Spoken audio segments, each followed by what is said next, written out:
We are back another Friday night. Folks, some of you might know me as Spencer, some of you might know me as Mav, but all of you, if you're here, you know me as the host of The Good, the Mav, the Ugly, the show you are watching right now. The Friday show where we give you a deep dive into geeky topics, weeby topics, all that fun stuff from somebody who actually knows what he's talking about, who actually likes this stuff. If you're new here, welcome aboard. If you're old here, I'm always happy to have every single one of you guys with us. Tonight we have I'm not going to necessarily say a big show because let's be honest, guys. I don't know about you, or I don't know about any of blah, blah, blah, blah. I don't know about any of you out there, but this has been I kind of noticed this has been a sort of slow news week. There hasn't been anything really big. There's been some stuff, but I'll admit I've had to reach for a lot of stories to write this week on Bounding into Comics because it's a quieter week, which is fine. I mean, no news is good news, right? But that being said, we do have some big specific topics to get into tonight. Now, I know I normally promise that this show is not your home for, Marvel Cinematic Universe, all the stuff you might normally get from around our sphere, from Jacob's shows over on Society Reviews, from the Bounding into Comics stream, from Comics Division, from the Park Place, any of those guys. But holy crap! I watched Madam Web last night, and we have to talk about it because I think I said it in the description of this video, and I definitely said it in the article I just put up about its bombing on opening night. But that movie is a fever dream. I watched that movie and I was kind of just in disbelief at what I was watching. It's not the worst thing I've ever seen, but it's up there in the most baffling. And we'll get into that once we get into the movie. Don't worry. Aside from that, we have, what else really happened this week? That's the big stuff I want to talk about tonight. We have some video game stuff to talk about. Obviously, I'm sure everybody here heard the news about Tomb Raider and the remasters. So we're going to talk about everything surrounding Lara Croft and her return. Then we're also going to talk about Skull and Bones because this game, if there was ever a piece of evidence I needed to raise to say this is why I want a video game crash so bad, it would be Skull and Bones. Because this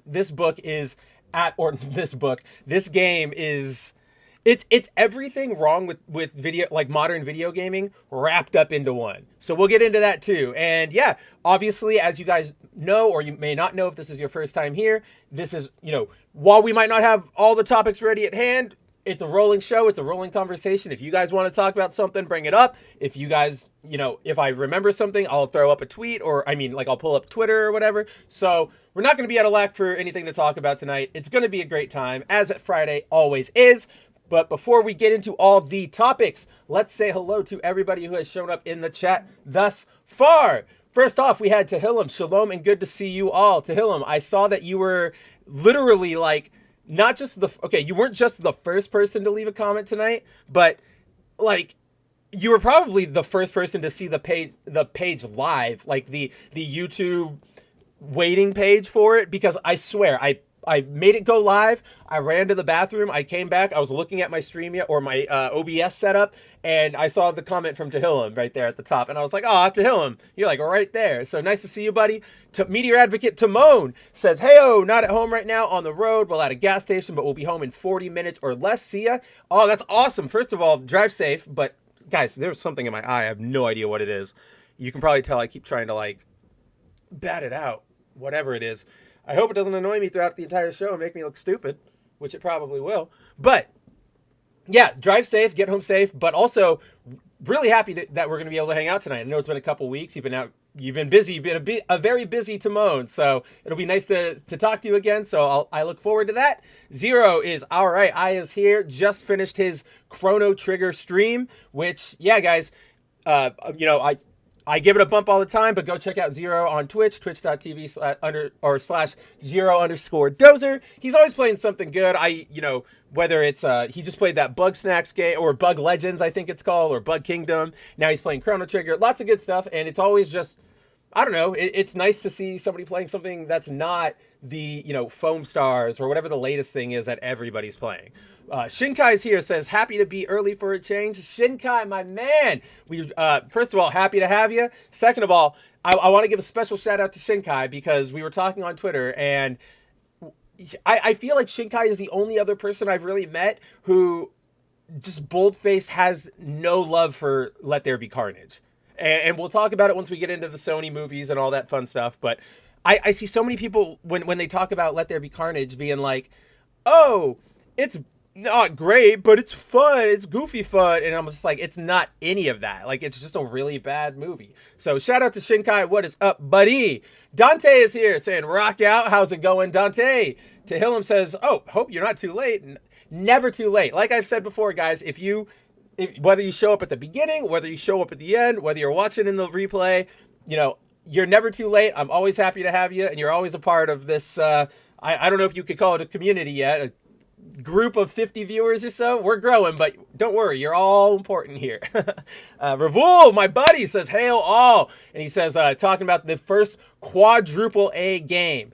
That, I want that clipped, and I want it, flown on a banner over Ubisoft's headquarters every day. I want it written on Yves Guillemot's tombstone. It is such an absurd statement and such an absurd defense that I'm almost in disbelief over it. You know what I mean? But yeah, we will get into that just disaster of a video game very, very soon. Honestly, Dante, let's talk about you're doing the Of Mice and Men, but that's kind of how I feel, It's especially after Madam Web, it's man, I don't want to talk about Madam Web. Can we talk about, can a new issue of Ultimate Spider-Man come out, George? Can a new issue of Ultimate Spider-Man come out? We have, Bug Fable, Zero's correcting me. What? I remember there's a bug in it, all right? It's Bug Paper Mario. That's literally just how it's always registered in my head, so I can never remember the name of it. So, yeah, it's a good game. I actually enjoyed watching that playthrough, and so, yeah, Zero's great at streaming. Check it out. We have a rare guest, Leslie Tarkin, saying, hail to all you lovely people and to me. Leslie, I feel like it's been a long time no see. I actually meant to bring this up the other day because I felt genuinely bad on Wednesday night because Wednesday night, 01 stream over at Bounding Into Comics. I'm sure most of you know that, I host that show over there. Leslie is a regular viewer, and I saw, Leslie, that you were in the chat this last Wednesday. But you were only there real quick, and I wanted to be oh, it's Leslie. Check it out, it's Leslie. But then time just, the conversation got away from us. Cider and Jacob, we all just kept rolling. And by the time I knew it, we were over. So just wanted to say, hey, Leslie, nice to see you. Long time no see. Zero, or Dante says, I am indifferent to Let There Be Carnage. I would like to say I'm indifferent, but the more I genuinely think about it, the more I'm this was just bad, and not atrocious or offensively bad, right? It's just a bad movie. It's just, I watch it, I go, it's a bad movie, whatever, move on. Doesn't mean it yeah, maybe that's not an extreme dislike of the movie, but it's still I do not like that movie. Shinkai says, yeah, am I really the only one? Let There Be Carnage barely feels like a movie. I didn't like the first one either, but at least that felt like a movie. So, at least, again, it's anecdotal, Shinkai. I'm saying you're one of the only people I know. I know, obviously, there's got to be other people out there who do not like that movie. But, yeah, most of the people I talk about, I was just going through, they're either indifferent to it, sort of like Dante, or they like it for what it is. So they're oh, it was cool to see more Venom on screen, blah, blah, blah. I think it's a combination of nobody had any real expectations for that movie. So the fact that it gave us anything is sort of all right, it gets a pass, especially when you compare it to the rest of Sony's output, like Morbius and, as we'll get into, Madam Web. So yeah, there are moments in that movie that are fine. I think when it comes to Let There Be Carnage,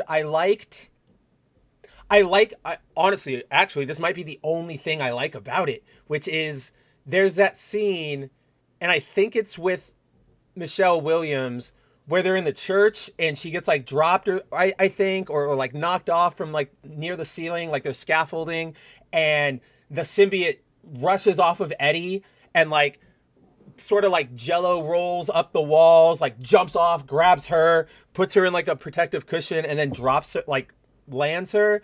I thought that was really cool because I'm oh, that's symbiote stuff.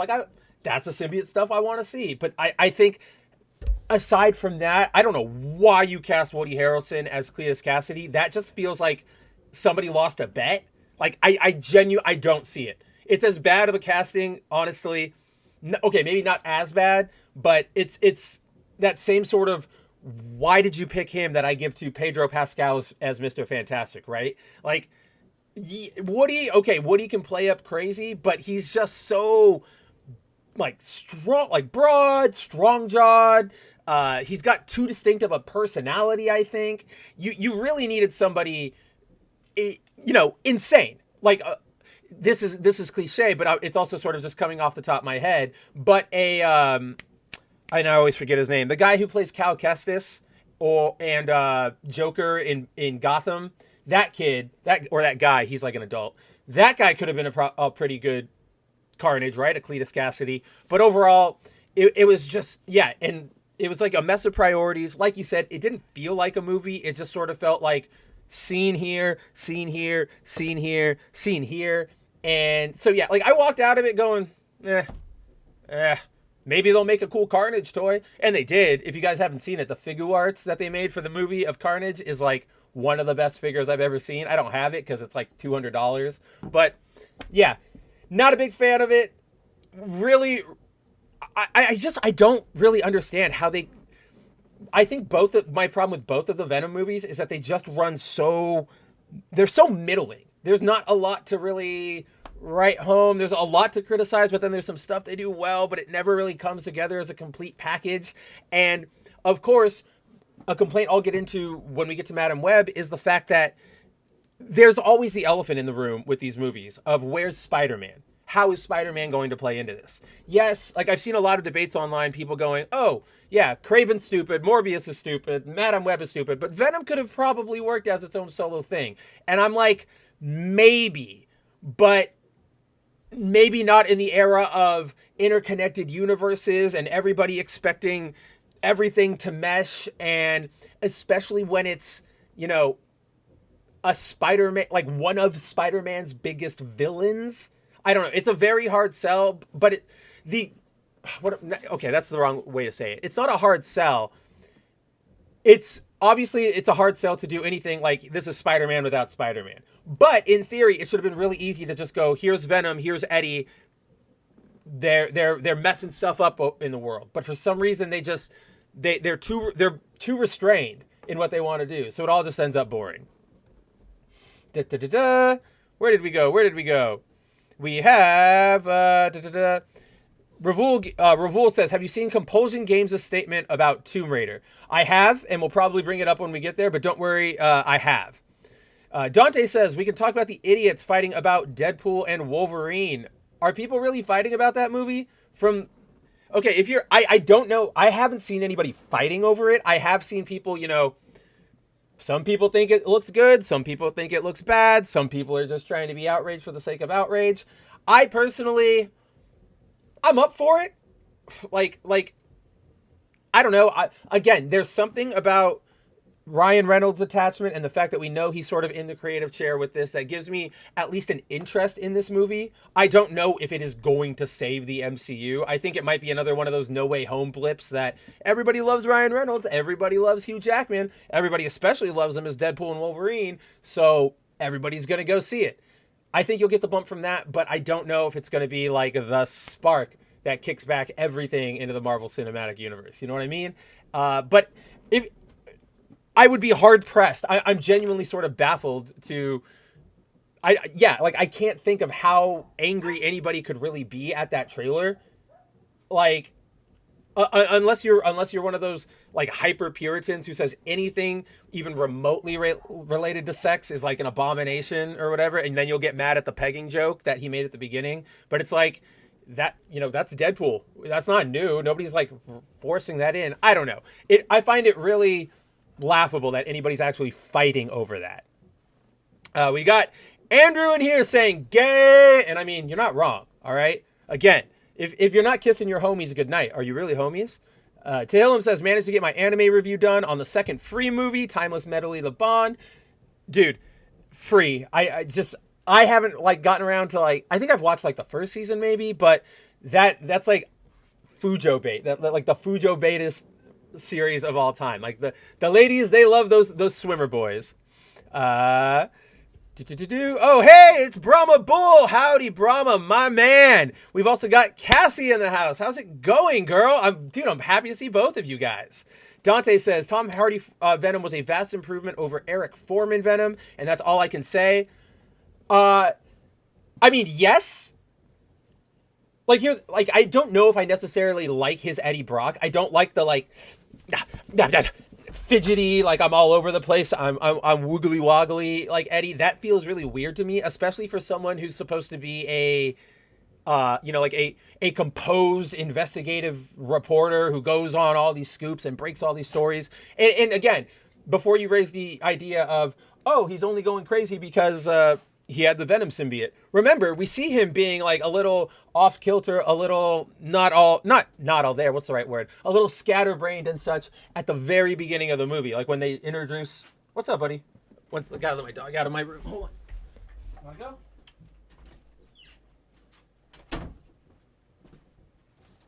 There you go. So, where, I don't even remember what I was saying anymore.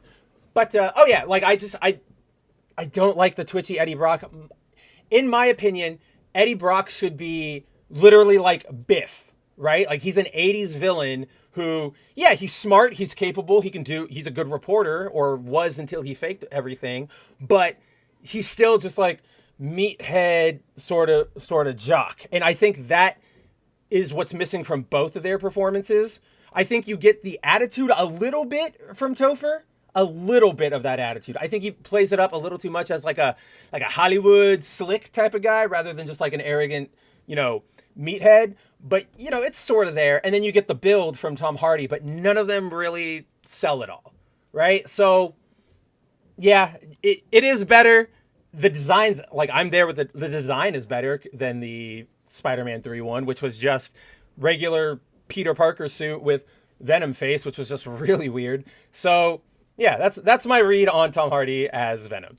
I just saw, where was Andrew weighed in on this, and I wanted, yeah, there we go. Let There Be Carnage was meh. It was more of a disappointment as a Spidey Venom Carnage fan rather than being bad. See, like I'm there with you, but like I said, sort of at the top, I didn't really have any expectations going into it, so I was sort of like, is it going to be bad? Probably. And then the fact that I walked out of it going, okay, it's bad, but it's not the worst thing I've ever seen. There was. I'm not going to go, I don't have the need to go get like a refund. That enough to me is like, okay, cool. It's bad, but whatever. It wasn't the worst use of my time.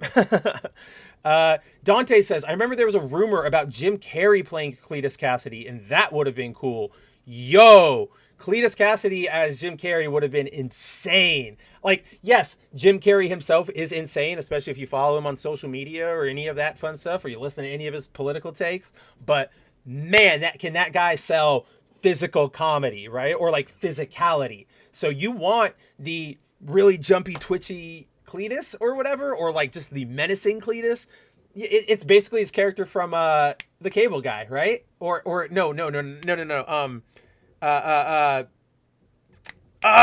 You, Me, and Irene? Is that the one with him? Because I know there's that. You, Me, and Dupree is the one with Owen Wilson. But yeah, I think slot him right into that role. Like just put him right there. That would have been perfect. Instead, we got what I think was just like a who's on the studio lot today. Oh, Woody's here. Go get Woody. He can play Cletus.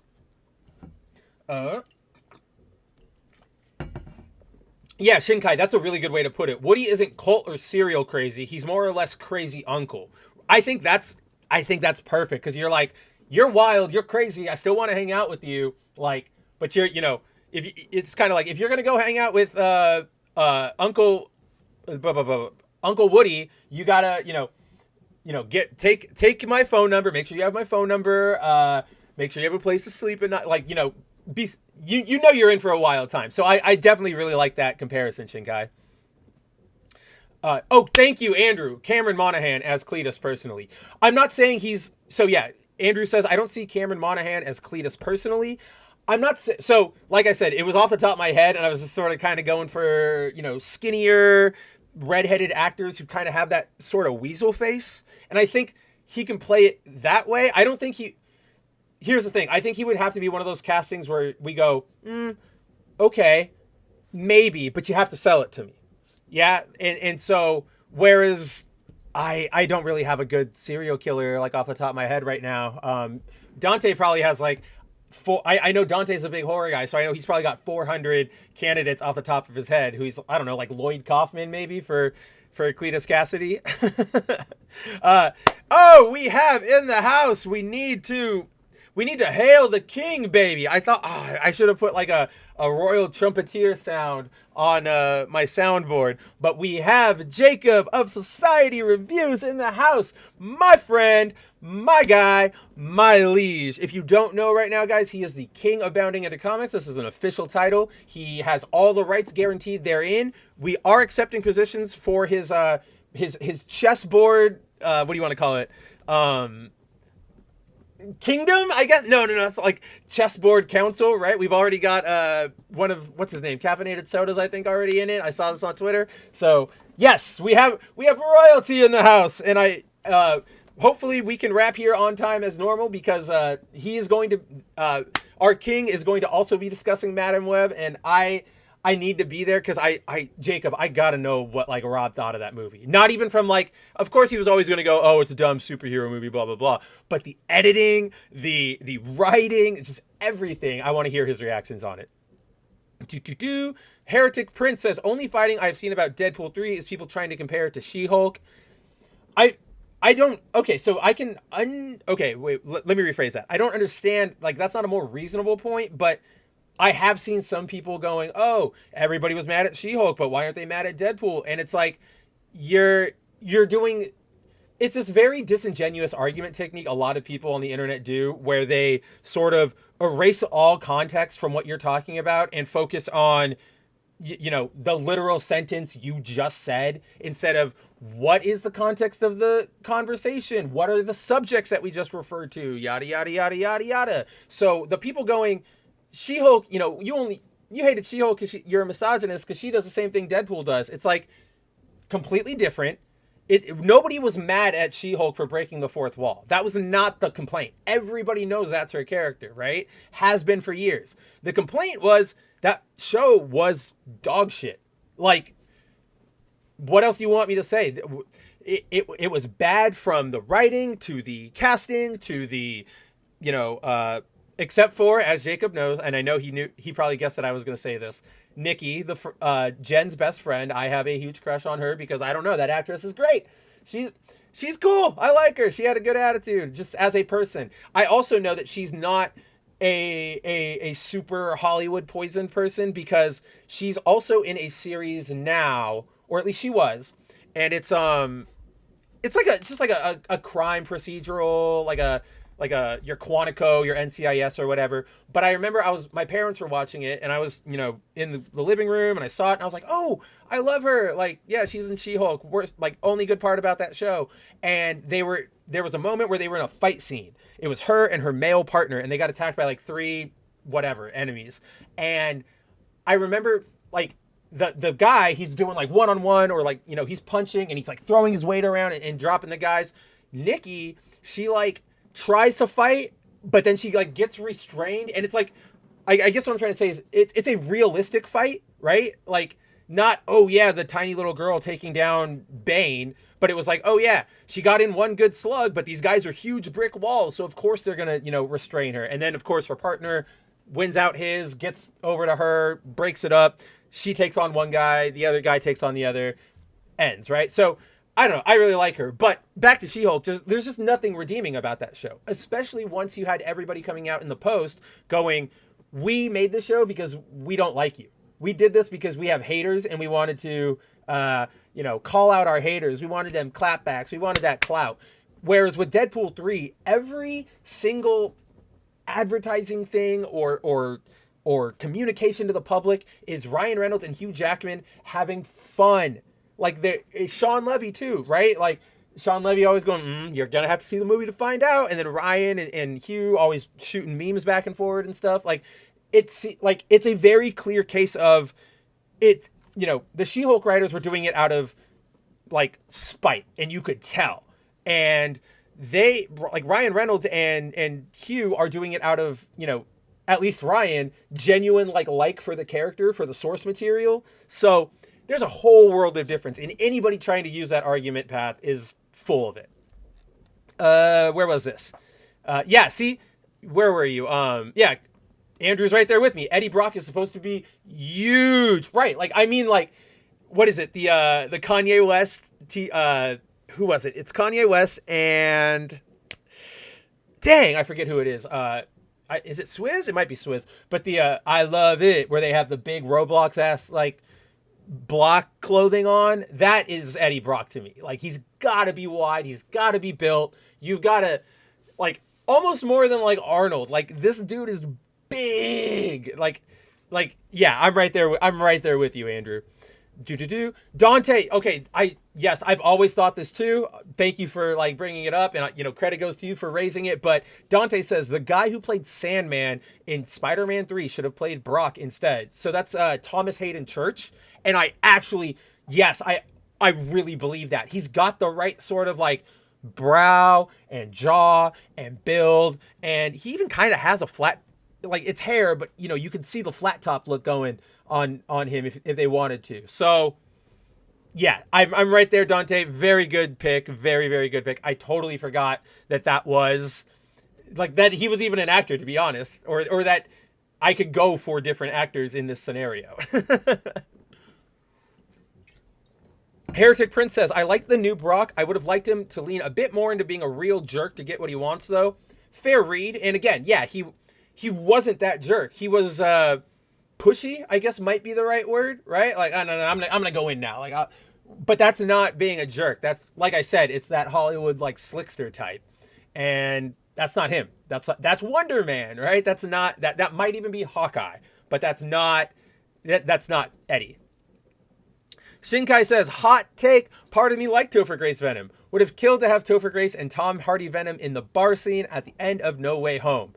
I wouldn't have been against it, right? Like, oh, neat, there he is. Doesn't mean I necessarily liked that version, but I wouldn't be opposed to seeing him, especially because I tend to have, one of the things that makes me respect somebody instantly as, whether a human being or an actor or anything, is the ability to, take your L's, laugh at yourself, all that sort of fun stuff. And so whenever an actor is cool and wants to reprise their role from something that was either embarrassing or pretty bad, right, and they're not throwing tantrums about it, I think that's really cool. One of the best examples I can sort of raise is Hayden Christensen.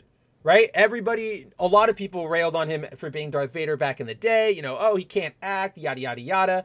And, it did, like, it weighed on him, and it led to, part of his reasoning from exiting acting for a time. But he came back as Darth Vader anyway. And when he came back and they talked to him about it, he was just like, I'm just really happy to be back. Like, I'm so excited. Like, I know that it was rough, but this meant a lot to me, and I like this. And it's like, all right, maybe I don't like, Attack of the Clones. But that, I like you, and I like your commitment to being, to performing, essentially, right? There's been this sort of or not, what's the right term here? In recent years, there's been sort of that fading between reality and, social media, right? Or like your private thoughts. So too many people, like, I don't even know where I'm really going with this one. Oh, well, screw it. I forgot that one. I don't even know. Fire Marshal Bill Carnage. Let's do that, Dante. And to be clear, oh yeah, and Andrew's saying, to be clear, I love Cameron. And yeah, no, I totally get that. And I totally get your read of it. It's just, I see that like snickering face that he makes, like when he's Joker, like, eh. And it's like that in a still shot is Cletus to me. And I'm just like, all right, I can see it. Again, sell me on it, Cameron. If you come onto the set, you got to sell me on it. But I'm open to seeing it. Pawns and rooks can apply. Finally, we're opening up the boards. And yeah, I'm a simp. I'm a simp for Nikki. I will bleat that till the day I die. Yeah, Andrew's raising Deadpool and asshole. And then there was Deadpool and friend. Which, by the way, guys, so one of the happiest L's I've ever been happy to take, or yeah, is in the like last week in on like Friday, Thursday, there was a leak of the images from the trailer that said Deadpool and friend. And it came from some, big leakers, and they didn't give any indication that it wasn't the actual title. So I ran the story on Bounding and I said, "Hey, this is what it's supposed to be. It's bad. Like, this is really bad and uncreative." And, I even put, it's possible this could be a marketing stunt, but nobody said anything about it. Fast forward a couple days, it turns out, yeah, it's part of the, Deadpool and friend, Deadpool and asshole and Wolverine, like all that kind of stuff. So never been happier to take that L. I already updated the article days ago, but yeah, like I'm interested. I will watch it. I don't know. Who knows? Who knows how it's going to turn out at this point? It could go either way. But I will say that, as we've seen, the movies they do, when they have to, share with somebody with another creative vision, sort of like No Way Home, they tend to turn out pretty okay. Shinkai says, She-Hulk wants to laugh at you and Deadpool wants to laugh with you. Big difference. I mean, oh, you mean like, I thought you were talking about the characters, and I'm like, I don't know. But yes, the show, that's a really good way to put it. It's laughing at you versus laughing with you. You are the joke versus isn't this joke funny, right? Where, She-Hulk might go, wow, I'm in a television show. Like, this is so stupid. Like, who would really be sitting here watching a green woman on their television screen in their free time? And then Deadpool would be like, wow, I'm in a television show. Hey, do you think I could go meet B. Arthur? Hey, do you think this means I could save on my cable? He's not. She-Hulk is performative, is really what it is. She's like a walking mouthpiece of validation for all the very bitter women who were working on that show. Like, yeah, I know that the writers' room had some men, but clearly the ones who had the sway were the female writers, especially with, the incel plot and the not texting back plot, just all that garbage. So not even in the same realm of comparison. And anybody who tries to make that comparison, like, genuinely, ignore him, block him, move on. If Venom isn't 5 times Spidey's size, says Andrew, he's not big enough. I remember that's what's his name? Was it Todd? Yeah, it was Todd. It was Todd McFarlane, because he's the one who helped draw him. But he was giving an interview back around, I think around the time of No Way Home, or one of the Marvel Spider-Man movies. I can't remember which one. And he was talking just about, it was like a comic book interview. It didn't really have to do with the movies. And whoever he was talking to brought up the topic of, oh, did you like Topher Grace's Venom? What did you think of that? And he recounts the story. The article's on boundingintocomics.com if you want to check it out. But because I'm going to, paraphrase here, because I do not have it in front of me. But he essentially was like, yes,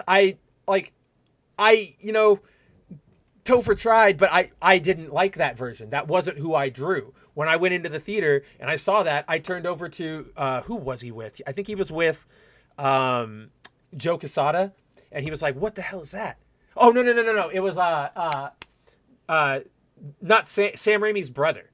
Or no, it was Sam. It was Sam Raimi. He was like, what the hell is that? Like, that's Venom? Like, that's weird. And then he goes on to tell the host, like, that was the point of Venom. He was supposed to be the opposite of Spider-Man. So you got this, tiny, limber hero. You have this big, giant, hulking monster. And what I wanted to communicate in his design was power, which is why, I'm a big fan of the kind of Venoms that do the really big tops and the smaller feet, because that I'm right there with you, McFarlane. Venom is power. Venom needs to be actually scary and formidable and not just Black Spider-Man.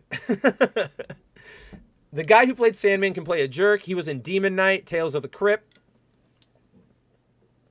Oh, yeah, no, Thomas Hayden Church is really good at playing a jerk. Like I said, I think he could be fantastic as Eddie. And I'm sure somebody out there has already drawn up concept art, probably somebody like Boss Logic or whatever, of that, like somewhere, I don't know. But yeah, I would have been, like, again, I'm up for it.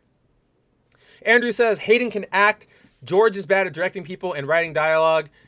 Yeah, I mean, there was a lot there. I also think that again, even if you want to like, yes, George has his problems at directing and his problems with writing, but I also think a big impact of why everything went wrong there was the green screening. That was sort of one of the first big times that a movie was pretty much all green screen. And if you've listened to any actors in the year since, you'll know that no matter how good you are at your craft, like this complaint comes from people like Sir Ian McKellen, Sir Patrick Stewart. No matter how good you are at your craft, acting on volume or acting in front of a green screen is not the same experience, especially when you're not necessarily always talking to the person who's in front of you, right? Like maybe you're talking to a tennis ball and they're shooting their scene on another green screen so that you can wrap it up efficiently. So yeah, there was a lot that could go wrong there.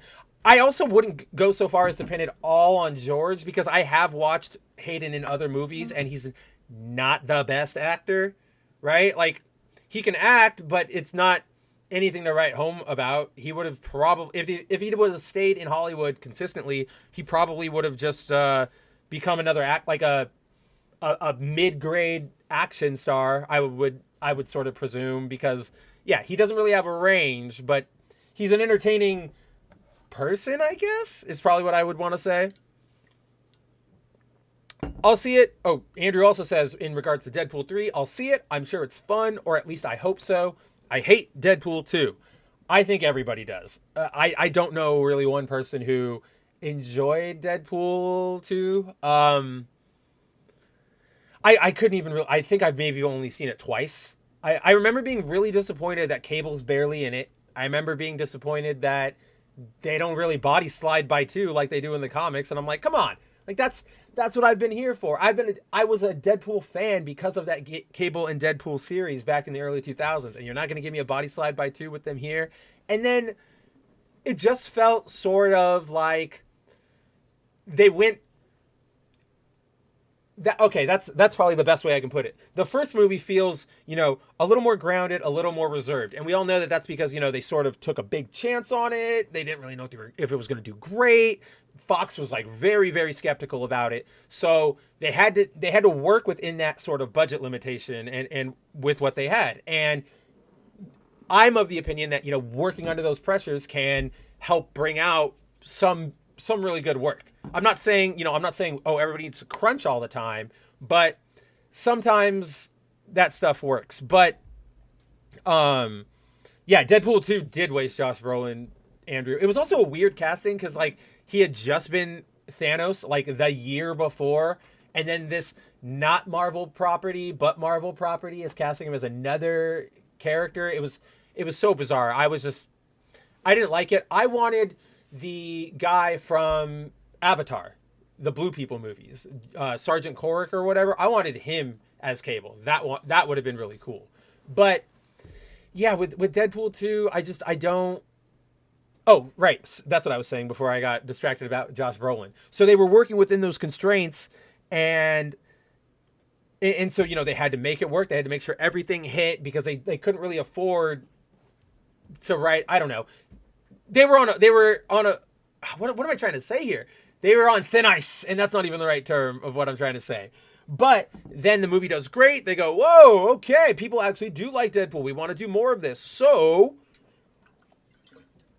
now they open up their wallets and the sort of X character vault to the Deadpool team, and now they can go crazy. And it's sort of like a kid in the candy shop. Ooh, throw in Shatterstar. Ooh, throw in Juggernaut. Ooh, throw in Domino. Ooh, throw in all these people. And then, okay, well, what are they going to do? Oh, well, we have CG now. Have them fight a mutant, maybe. Like, that's another thing, too. Juggernaut, his CG in that movie is awful. Like, it's so bad. Why couldn't we have just had the Juggernaut from X-Men 3? Like, as awful as that movie is, not a bad, honestly, I'm not against that design. I like the armor. Yeah, Andrew, I'm also with you there. That's why I'm also more of a fan of a slightly more lanky Peter as well. Me too. I sometimes think that Ditko pushes it a little far and makes Peter a little broad when he's in the spider suit, but compared to somebody like, I mean, I know I was going to bring up, and I know he's your favorite artist, like Ramos draws him pretty tiny, or not tiny, but limber, slim, if you will. Yeah, you get that. You get that from I would say most artists do draw him that way. Oh, as much as I love him, that's who I was looking for. Joe Medora. He also tends to draw Spidey as a little too big, but that's also sort of just how Medora draws. Everything is like a finger is like fist size in his artwork. So, Andrew says they were like Square back when they tried to make a hit with the first Final Fantasy. Right. Like they just, that Deadpool 1, they had to try. They knew there was so much on the line. And if this one didn't work, that was it. There was no, all right, we can go back to the drawing board. Well, we have a 3-picture deal. It was nut up or shut up. To go back to Woody Harrelson. Zombieland reference. I'm sure you guys all know that. I don't know why I clarified it like that. Shinkai says, would say Deadpool 1 was do or die. Yes. Knew couldn't be wasted, so it needed to be efficient. And then Andrew was backing me up. Let's throw in all these characters who will just die or be useless. Right. Like, I'm very much torn on the Deadpool X-Force scene, right? Because on one hand, yes, there were some characters in there like Shatterstar. I like him, and I know obviously all the characters in there probably had their respective fans, and most of them die. However, I thought the joke, at least the very first time you see it, the joke works. And so I always get sort of torn on, maybe they could have gone for like more DD listers, but I wasn't opposed to that killing off of everybody. I was upset that I didn't get to see Shatterstar more though. And I'm happy he's going to be in Deadpool 3, right? Like that works for me. Maybe they pick, or, I don't even know. I think the biggest missed opportunity in that parachute scene was having that accountant dude and not making him Bob the Hydra agent who hangs out with Deadpool in like the early, like he's like a sidekick kind of. So yeah, that was a big miss. Brahma says Shatterstar is in the trailer for 3. He's at the birthday party. Yep. I'm excited for that. I whether they just say, oh, he got better or whatever, that's fine. It's goofy. It's a Deadpool.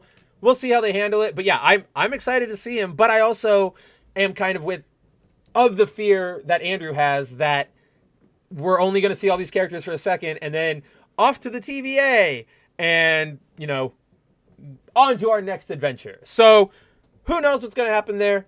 I will watch it. I'm sure probably everybody here will watch it. Most of us, have jobs like Brahma or mostly just Brahma and Jacob, if he's in here, we have jobs or things that we do that require us to watch this crap. But yeah, Deadpool 3. Let's see what they do. With that,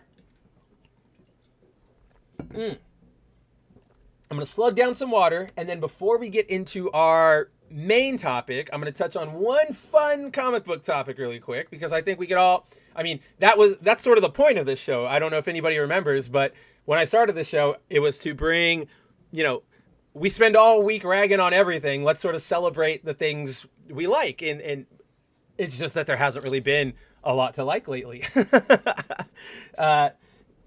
Andrew says, my expectations for this movie are fairly low. Just don't screw up Jackman coming back, for the love of God. Again, I'm right there with you. I don't really have a read on whether they will screw it up or not. I don't think we have enough to tell right now.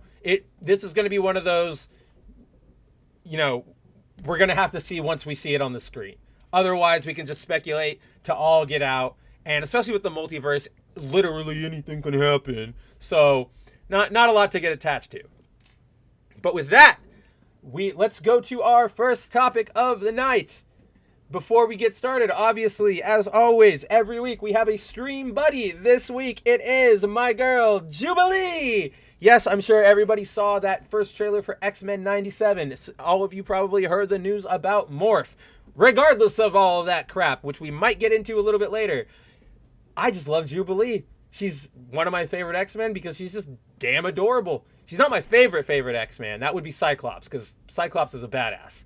And then if you want to go villains, it's Omega Red, because that dude's just like 90s incarnate, right? But I love the little sparkler. I got to admit, Even especially like when she was on Generation X, that was cool. Then there's that period in the comics where they just didn't know what to do with her, so they made her a vampire. That was pretty dumb. But overall, this is, and forever shall be, a Jubilee Stan account. And I know I did that specifically for Andrew. But yes, this is a art. This is Jubilee as drawn by Peach Momoko. You guys know her, especially if you're a viewer of the show. You know her. She's one of my favorites. She's probably, or in my opinion, she is the best talent currently working at Marvel. So any chance I get to highlight her, we're going to take it. So before we, delve into everything tonight, in case you guys didn't see, earlier this week, what was his name? Artist Barry Kitson, who he did a lot of DC work back in the 90s. He reported via his Facebook that Marvel and DC have reached out to him for omnibus extra materials, because they're apparently going to start reprinting the Marvel DC crossovers and the Amalgam comics. So for those who might not remember, which is crazy because for the longest time, Marvel and DC actually crossed over pretty frequently. It started with a Superman Spider-Man crossover, which is what you can see here in the 70s. But after that, pretty regularly, at least, once every 2 years, there would be a crossover of some sorts, whether it's Batman, Spider-Man, Daredevil, Batman, Superman. I don't even really know. Most of them crossed over with Batman. Like, I've got to be honest with you. So it's like Batman, Wolverine, Batman, Spider-Man, Batman, Daredevil, Batman, Darkwing Duck. But regardless, for the longest time, they were open to collaboration. We saw it throughout the 2000s. I think the last series they officially did as a collaboration was in like 2003. Here, I have a list of all of them down here. No, it's 2000. Yeah. So in 2000, they did Batman, Daredevil, King of New York, and then that was it.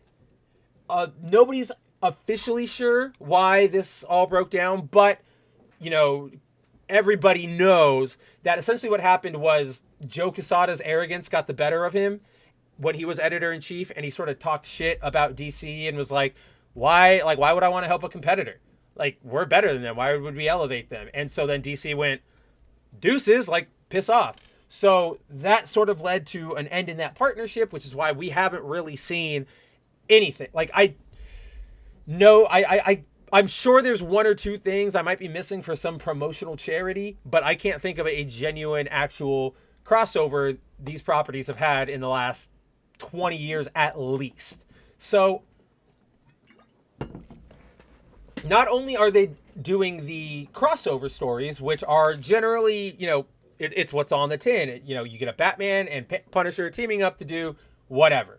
But for a short time, or not a short time, but it was sort of like a summer gimmick, there was an event called Amalgam Comics, where so it started out as Marvel versus DC, and it was as the title implies, it was pitting the characters of Marvel versus the characters of DC. However, the outcomes would be decided by fan votes. You would call in and say, hey, the upcoming match is Spider-Man, Superboy. I want Spider-Man to win. I want Superboy to win. Very much like the Jason Todd death, right? Where you called up, do you want Jason to live? Yes, no, maybe so, click. So this miniseries started out as that. So the first two issues are, one-on-one fights between a bunch of different heroes. And you get things like Storm versus Wonder Woman and Aquaman versus Namor, Captain America versus Superman. I'm going to let you know that however you guess that ends out, it ends out, because Superman clears Cap. Just easy. Duh. But in the middle of that event, what happens is that, yada, yada, yada plot device, the two universes become merged, and they become the Amalgam universe. Which, yeah, as you can see here, it's basically you take one hero, maybe two, from each universe, and you mash them together, and what do you get? So, yeah, you can see, there's Super Soldier, who's Cap and Superman, Spider-Boy, who's Spider-Man and Spider-Boy. It's basically everybody who fought against each other fuses into each other.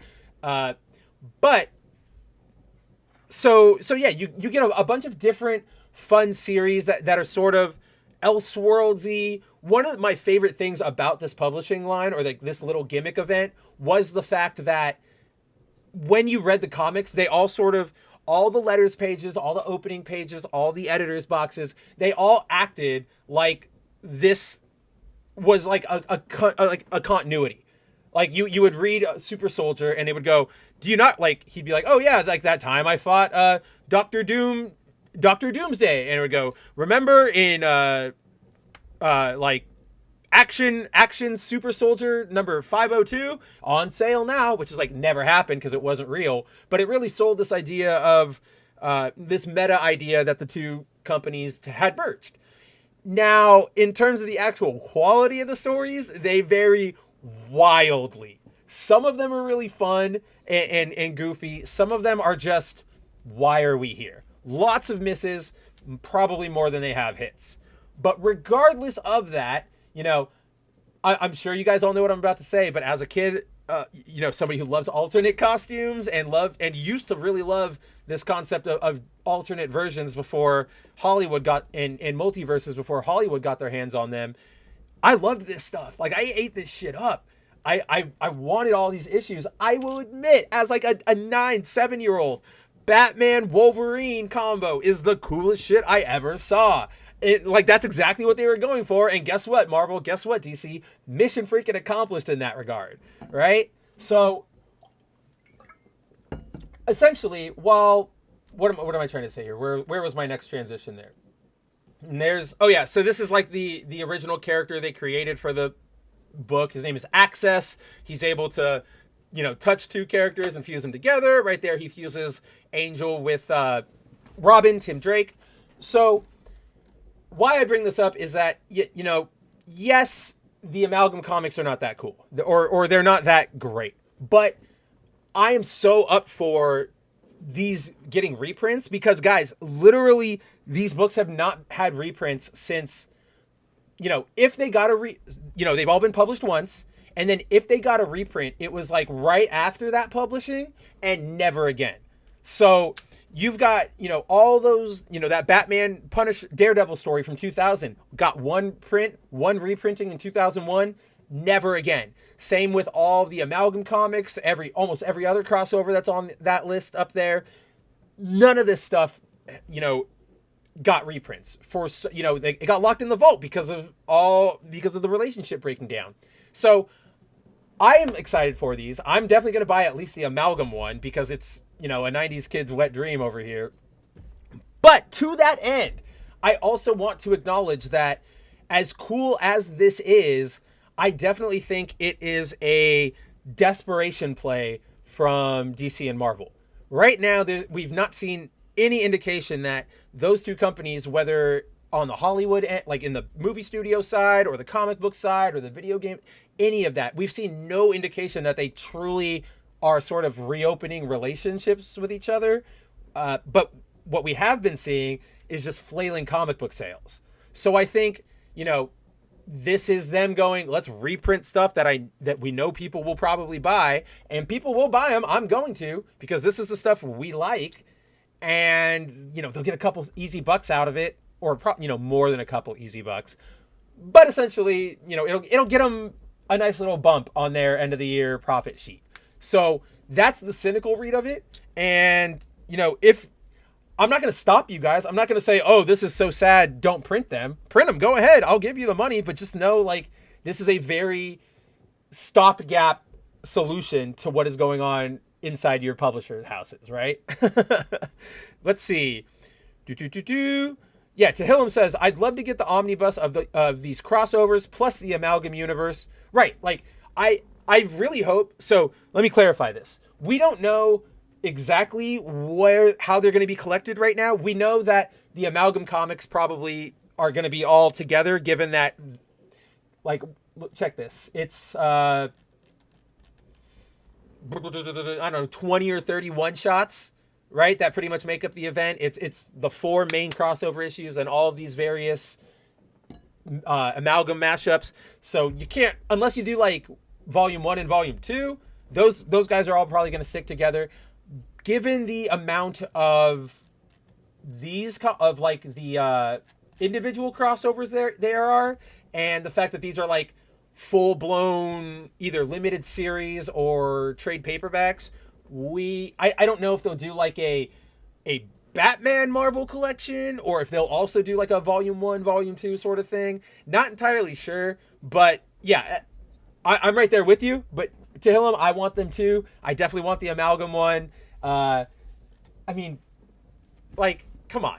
Ben Reilly kicks the crap out of Spider-Boy. It's a little stupid, yeah, but damn if I don't love it. Also, fun game for anybody here who might be a Bounding Into Comics reader. And I know, guys, side note, I know, you know, our reputation was a little bit in the gutter, and I'm trying my best to bring it back up. And I'm seeing a lot more people being open to coming back to the site, using the site again. So I want to say thank you to everybody for that, for sticking with me through that. It's a challenge, obviously, in John's absence, but you know, I'm trying to do my best by y'all. But fun game for anybody who reads the site. If you see my name on an article, make a bet before you click on it. If it's a Spider-Man one or a Marvel one, will he have a picture of Ben Reilly in there? Because 9 times out of 10, yes. And then is there a Disney or a video game story? Well, go looking to see if I use the Kingdom Hearts image, because I will always use those when I have the opportunity.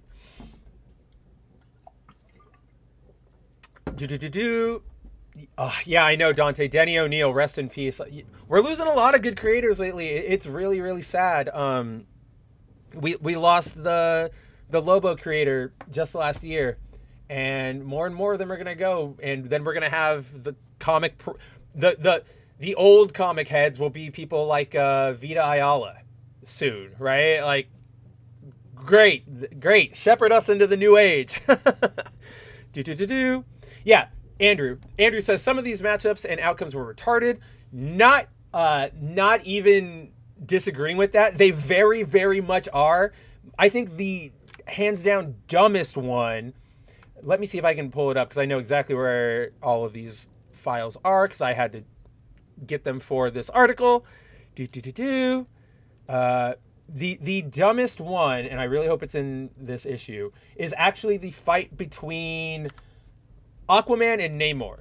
Because, you know, you go into it and you're like, oh snap, they're both like kings of Atlantis, they're both underwater. The fight is happening in a harbor, so they have the ocean available to them. But instead of anything cool happening, okay, let me see. I think it is, nope, not this one. Pardon me. Yes. So, here, share. Let's go to the other window. Oh, okay. I didn't fix this window yet. So, side note before we get into the actual issue, in case you guys didn't notice, in honor of our main topic tonight, I do have a special background for the show. It is a page from Amazing Spider-Man, I believe 645, where Madam Web, or the new Madam Web, Cassandra Webb, the one who the movie is based on, sort of gets this big flash of power and sees a big old future burst. Marvel likes to do this a lot, where they have big splash pages, like times breaking or whatever, and you see sort of a tease of all their upcoming stories, right? And, you know, now that we're years out, we can kind of see, you know, I'm pretty sure I could identify most, if not all, the stories that are teased here. So let's see, we've got like up in the top left, you got the original 5 X-Men coming back. Then you've got Dr. Connors going mad again. Then you've got, it looks like Carol Danvers doing something. She's just punching up, no idea.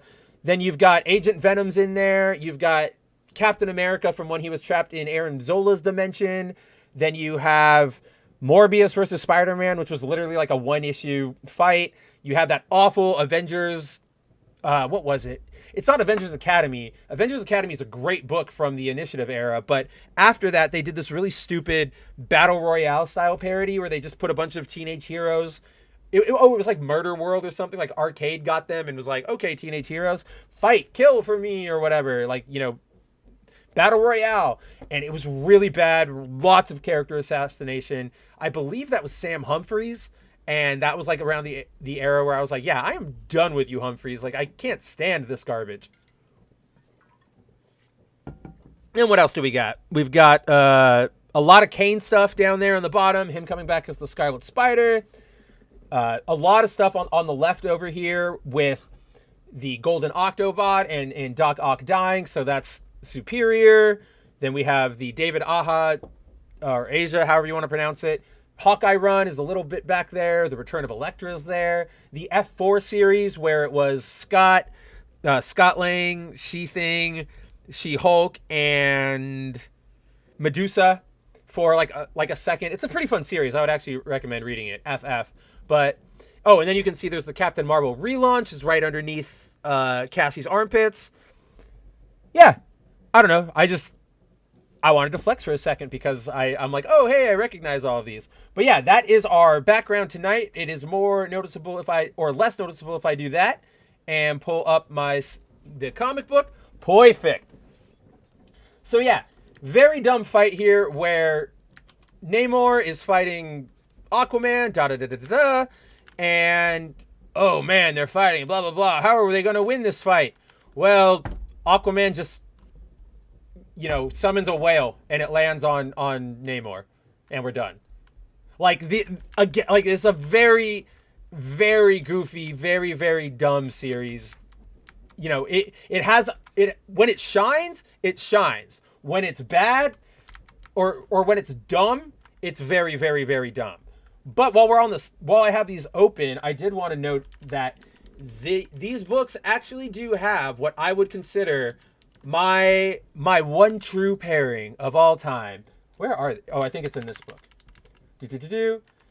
Robin and Jubilee, everyone. And I know, yes, everybody, Jubilee. We were talking about Jubilee earlier, and that's not specifically why I like this pairing. If you go and you read these issues, it is actually a very, very, I don't know, sweet little teenage romance, and they work well together.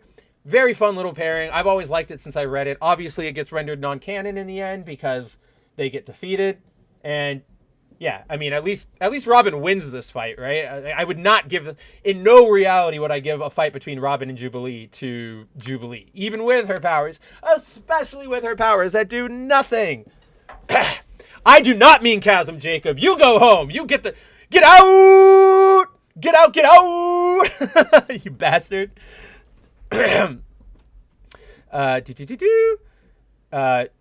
Thank you, Andrew. Andrew says, I have faith in you, Spencer, even if your ex-wife is trash. Yes, Timon asks, will it have a Kamen Rider pick too? When I can. I do genuinely try to use any Kamen Rider pick I can. It's very rare. There's more of it now that, I'm in charge and I can start writing more about Tokusatsu. But yes, keep an eye out on that one. You win a no prize if you see that. And also, welcome around. Welcome back to home, Timon. Let's see. Oh yeah, and then Zero and Andrew are talking about X-23, and Andrew says if they'd allow Laura to be her own thing instead of a copycat femme Wolverine, then she could be great.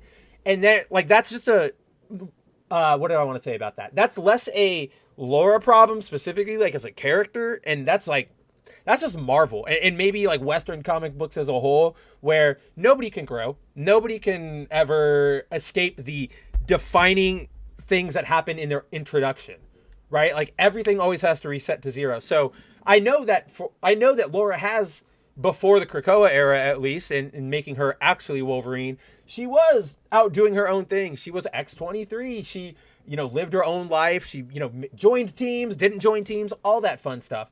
But because synergy and people know her and stuff, they go, okay, well, don't forget to remind them that she's a Wolverine. It's the Poochie joke I was making earlier. When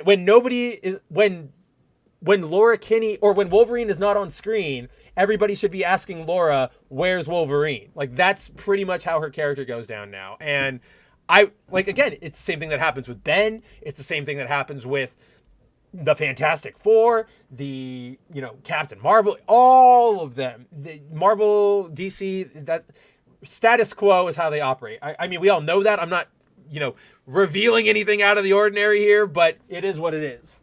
Where the hell? I had a water bottle. Rude.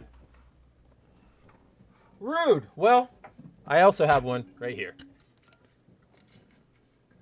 Talon. Yeah, she was called Talon for a time. I never really liked that name. Oh, Zero doesn't like X-23 either. I liked X-23. Talon, I wasn't really ever a fan of. It just didn't feel right for her. Yeah, not a big, just a big, not a big fan of the name. I like the character a lot, but I'm just not a big fan of the name. Timon says Namor greater than Aquaman. I don't know, man. I don't know if they have to get into like a one-on-one fight. I think it's going to be pretty close. I think what would put Namor over the edge though is his ruthlessness. Like, you know, Aquaman still tries to be a hero. He still wants to help everybody. He still wants to, you know, do good. But when it comes to when it comes to Namor, he doesn't care. He's gonna kind of do whatever the hell he wants. You know, everything else be damned. Whoa, accidentally adjusted something. Didn't want to do that. So yeah, I think if we were talking like pure fight, that would put him over the edge. And yes, I'm readjusting the background because I just realized it didn't completely fill like I had planned for it to. How dare you, OBS? Yeah, Andrew says Talon. I personally think it's a perfect name for her. In theory, I don't hate it. It's just when I think of the name, like it just doesn't fit to me. When I think Talon, that doesn't. I'm fully admitting it's a me thing. It's a me issue. I just no idea what's going on there in my head. I can't do Whoa. I unpowered my second monitor, so I have to go down here and see. There we go. There we go. Bring me back. Wake me up inside. Wake me up and save me. Andrew says, hell not. Arthur Curry is way cooler and more badass when he needs to be. Jeff Johns wrote the best Aquaman. It was one of the few legit great New 52 books. Shut up. Shut your mouth about my Jubilee love, damn you. But, so, like, that's what I'm saying. I'm right there with you, Wolf. First of all, I definitely agree with that read of the New 52 Aquaman series. It's great. It was genuinely one of the gems of that reboot. I can't kind of think of really. There were things I liked. Like I liked seeing old characters back again, but that wasn't really a New 52 thing. I would have liked seeing them in an Elseworlds or as an alternate skin in Injustice or whatever. You know what I mean? So but I'm with you. I like Aquaman. I genuinely like Aquaman as a hero. I'm not one of those people who's like, oh, ho, ho, you talk to fish. But if I'm putting them up in a fight like against one another, I have, like I said, they're both pressure, like deep depth fighters, right? They're underwater. That's their home. But I think Arthur might. Now that I think about it, though, you know what? It depends on the stakes. I think that's kind of the differentiator. If it's a very serious fight and it's like, let's say, Namor versus Aquaman for the fate of their Atlantises and the loser one gets blown up or whatever, then I think Aquaman probably takes it. But I think if it's a casual, like, oh, we're sparring, or like a hero-on-hero battle, I think it might go to Namor because he just wouldn't pull his punches. What the hell happened to the comic book thing right here? What are we doing here? Let me... And my dogs go wild. Oh, that's why, because I moved it to the wrong screen. Oh, yeah, and then there's Kyle. Best Green Lantern. Not even going to be upset about it. And then, yeah, 2 pages for Silver Surfer to just feed him. Very appropriate. But yeah, these are very goofy. I don't know. They try some things. Not all of them work, but they're fun. I think that at the end of the day, I can say that the Amalgam comics are fun. So I'm excited to finally have them in my hands for the first time since 1990 or 2003, whenever this crossover happened. 2000. Yeah, like I will definitely be buying them. So thanks for that, Marvel. Do another one. Like, I'm up for another one. I'd be up for another Amalgam comic. Yeah, dude. Ivan Rice, dude. I wish there were higher quality scans of this stuff because like the artwork needs to be appreciated. But alas, hey, maybe we'll get them with the omnibus reproductions. What? It's not a horrible take. It's just my personal preference. Hal is boring. Jon Stewart's boring.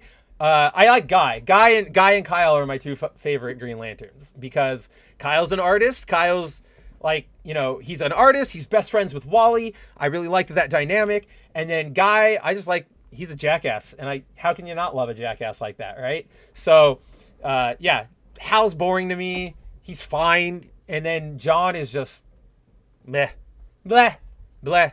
But what did I want to say before? I don't even remember anymore. But yeah, I'm excited for him. I'll buy him. Do another crossover. Oh, that's what I wanted to say to you guys. So this is something.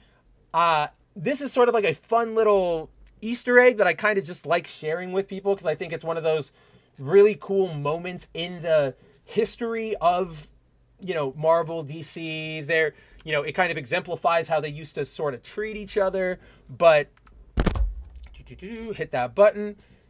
So there's actually, in addition to all of those, hey, if Guy Gardner has 4 fans, I am one of them. If Guy Gardner has 1 fan, I am him. If Guy Gardner has no fans, I'm no longer on this earth.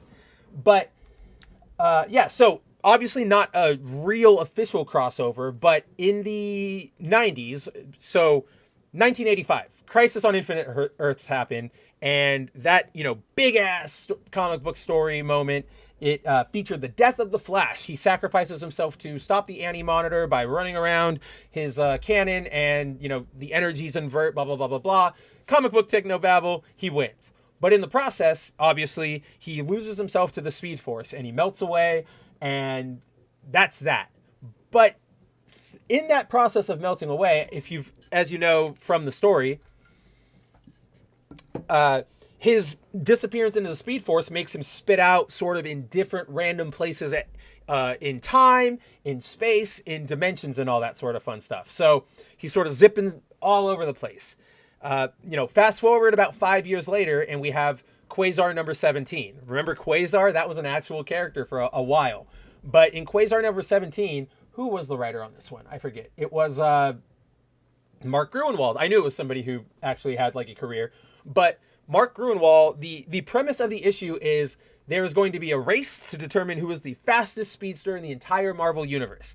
So you've got Quicksilver, you've got Makari, you've got Quasar, you know, you've got all these people. I think you've even got like Nova, the Herald of Galactus Nova, and they're all ready to race. And then just before the race begins, this happens. A very random, very mysterious stranger, a bolt of lightning hits, flashes, and he's there. And if you read his dialogue, you know, he goes, I have form again? Where am I? This is not my space. I'm somewhere else. What happened? Why am I here? The last thing I remember is running. Wait a minute. I don't even remember who I am. All I know is that there's this ball of energy, like lightning, inside me, filling me with the need to move, need to run.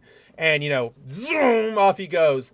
But he ends up entering the race, and he ends up winning, like by a long margin. And when they get to the end of the race, the announcer, or whoever's hosting it, I forget who it is, comes up to him and he goes, "Oh man, what is your name? How do we announce you? Like, what should we call you?" And he goes, "I don't know my name, but yep, Andrew's already got it." He goes, "It's buried, like for some reason, buried alien? Is that the right term? That's sticking in my head. I don't know why." And they go, "Well, Mr. Alien, like, come with us. Like, you've won. You're kind of basically off to like Space Valhalla." It's a very 80s plot. So yeah, with that, Barry goes off into, you know, space heaven. So I've always really liked this page because it's one of those good ways to honor something. It's a good homage. It's fun. It genuinely, they could canonize it tomorrow and it would work because you could just say, "Oh, he was dashing around after he got shot into the Speed Force." Yeah, dude, Wolf, I'm not even going to disagree with you. Marvel Speedsters are the lamest characters ever. They just introduced a new one in, I want to say like in Miles Morales, in that Carnage crossover they were doing, and she just ends up acting like Yo-Yo from Agents of S.H.I.E.L.D., and it's so boring. And nobody ever really, nobody ever pushes their limits. Everybody just kind of moves a little fast. Here, I'm looking up the speedsters right now because they have a Like they list them out, and I forget who it is. Because oh, there it is. Got that page. Got that page. He says as he tries to get it for everybody to see. Do do do do do do do do do do do do do do do do. Jurassic Park theme. All right. I have it now. I have it. I'm ready. Firefox. Bump it open. Drop it. Yeah, so like to your point, Andrew, these are your contestants. You've got Black Racer. Genuinely don't know who that is. Speed Demon. Okay. I actually like him as a character because he's fun. But then you've got, and he's basically he's the Flash because he's from the Squadron Sinister, which is Marvel's DC parody, or Squadron Supreme, whichever incarnation they are at the moment. But yeah, so he's just the Flash. And you got Quicksilver, who's just lame, like he's never done anything. Captain Marvel, okay, interesting pick, but it's because she, she's light. Then you've got Whizzer, who just hangs around. He's always around in Marvel, but they never really do anything with him. And then of course you've got Makari, who probably, if I had to hand the trophy of coolest Marvel speedster to anybody, it would probably be Makari, because he at least has like a cool suit. Yeah, Quicksilver isn't the fastest one, but he's the coolest one they've got. And even then, that's like really stretching it. And side note, his costume should always have the collar. I swear to gosh. Yeah, I completely forgot that Makari was kind of a redhead. They tokenized yet another one for a live action. Oh yeah. Makari was a redheaded male who could also talk. So they went full, make him a completely original character, do not steal. But yeah, so I just wanted to bring up this Quasar page because I think it's fun. I think it's a good little homage. It slices in well, or it fits in well with the crossover talk. And now you guys have some fun trivia if you're ever talking with your friends to go, hey, did you know that Barry Allen actually made it to the Marvel Universe? I've definitely smugly pulled that out. Well, not smugly, but that exact same way. Like, hey, did you guys know? And everybody goes, yes, Mav, we've heard you. Like, that's the 9th time you brought it up today. Just like I made the same joke last night in Andrew's Discord chat that I bring it up all the time. I know I bring this up all the time, but I will never shut the hell up about it because I'm just blown away. Spider-Man No Way Home cost more, or Marvel Spider-Man 2 cost more money to make than Spider-Man No Way Home, which is just, I want a video game collapse right the hell now. And starting with that collapse, I want the first one to be Ubisoft. So let's delve into the video game portion of our, yeah, and Makari is definitely the fastest of that group. Like there's not, maybe Monica because she's literally light, but I think Makari can go faster than that.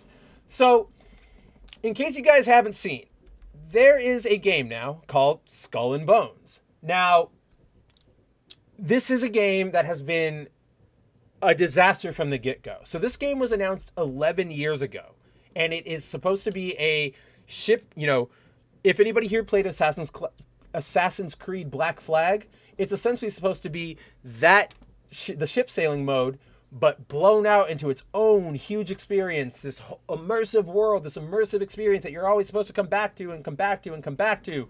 And it's just, it is not that. What we actually ended up getting is an absolute fucking disaster. Oh, hey, Ciderman! But basically, all the review embargoes have lifted. The game has finally come out. This game is bad. It is the best comparison I can give it. And again, I haven't played it. I've watched a lot of footage. I've watched other friends play it. But yes, and Tehillim's right. Skull and Bones did start out as a Black Flag spinoff specifically for that. Then they went, make it its own game and yada, yada, yada. And here we are. So the game is damn it, Tehillim, you threw me off.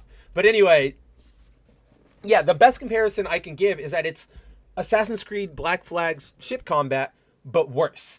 It's, it's a live service game, it's a survival crafting game, and every problem you can think of, every inherent problem with that genre, with that play style, is in this game. You can go mining, but when you mine for items, you only get one or two pieces of material that you need. So you need to go do it again and do it again and do it again and just over and over and over and over. And like maybe eventually you'll get to the top, or you'll be able to upgrade your stuff, but it's going to take you a while.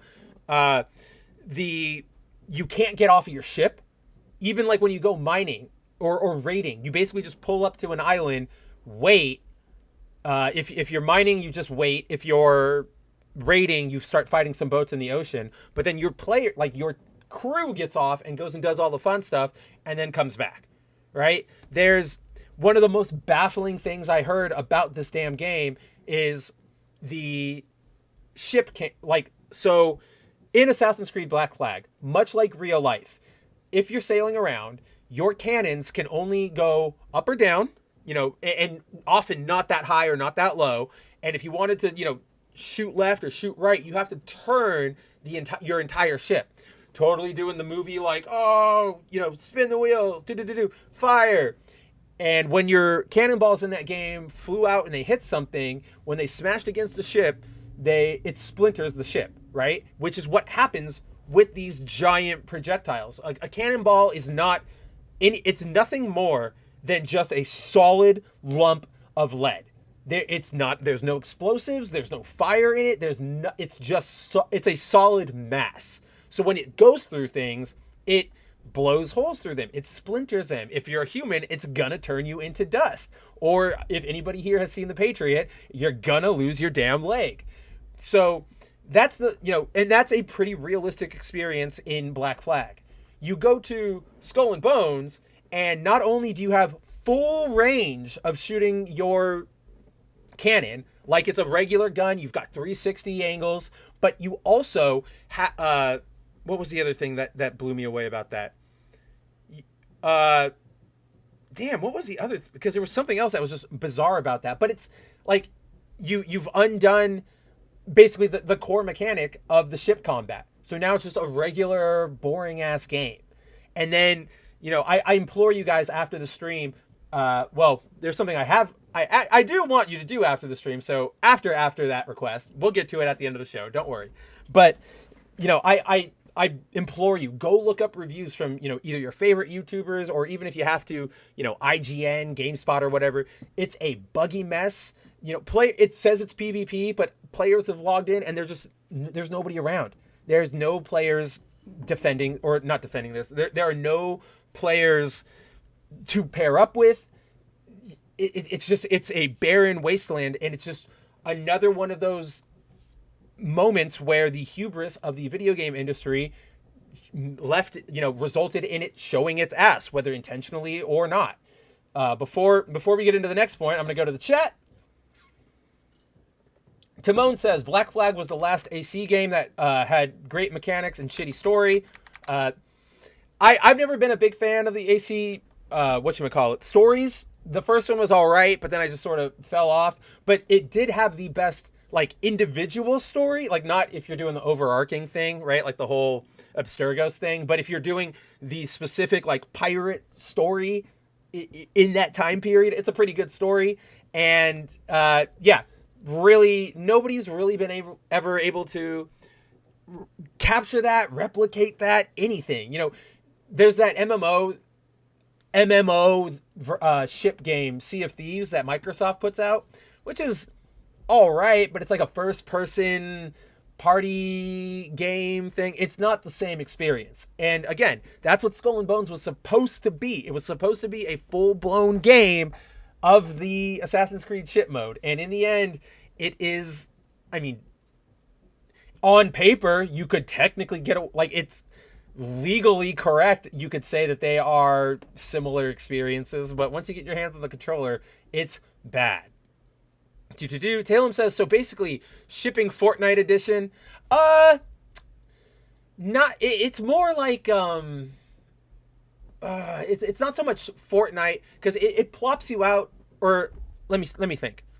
because so basically you have an open world and it plops you out into the open world, and in the open world you can go and you pirate on your own, and there's AI and bots and stuff that you can fight. But then there are specific like event and like, yeah, you have to go to like specific events where they're like, oh, PvP match starting in 5 minutes or whatever, and it's all the way over here. You have to go there to do the PvP stuff. So it's like an empty MMO is almost how I would put it.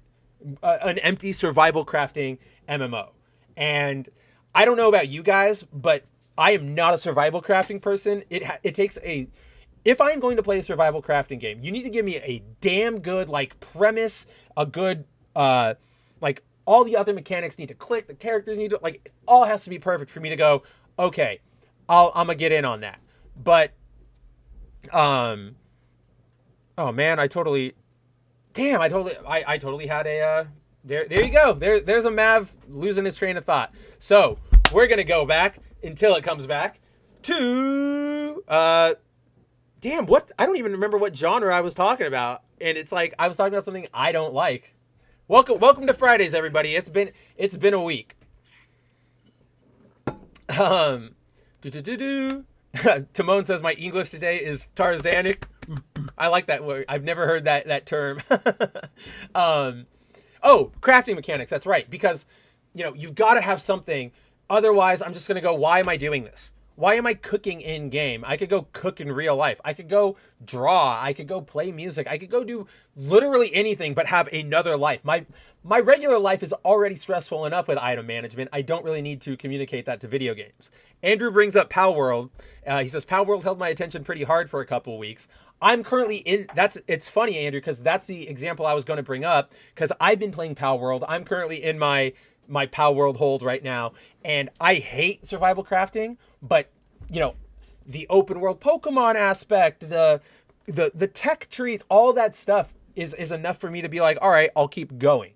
But it's one of those things where, like, if it got egregious, where it was like, oh, you know, if it started being like mobile mechanics, where, oh, you need iron to, or like, let's go for an actual Pal World example. Pardon me.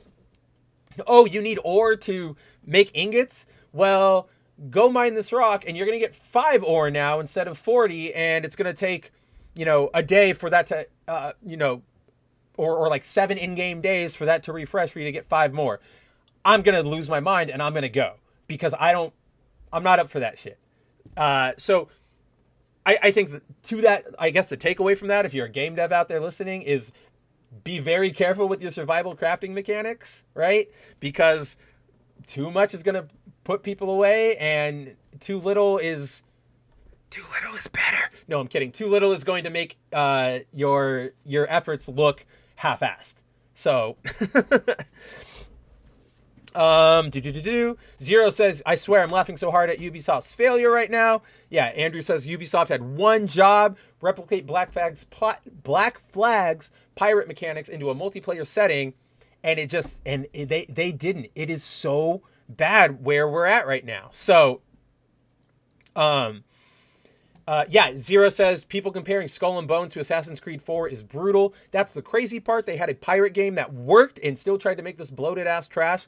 I mean, that's sort of what this industry is nowadays. With the, for lack of a better term, Hollywoodization of the video game industry, with it blowing up and becoming another big mainstream medium of entertainment, you have people going, oh, let's do that, but let's reinvent the wheel. Like, it's a very tech bro mentality. How many times have we been on Twitter and somebody goes, one of my favorite examples of this is, there's a tweet that was made, I think in like December, where somebody was like, has anybody ever thought about the idea of IRL podcasts? You get some friends together, you have some snacks, and you don't have any mics, and you just discuss, and everybody's like, that's hanging out, you jackass. Like, that's what normal people do, but you're tech-brained poisoned.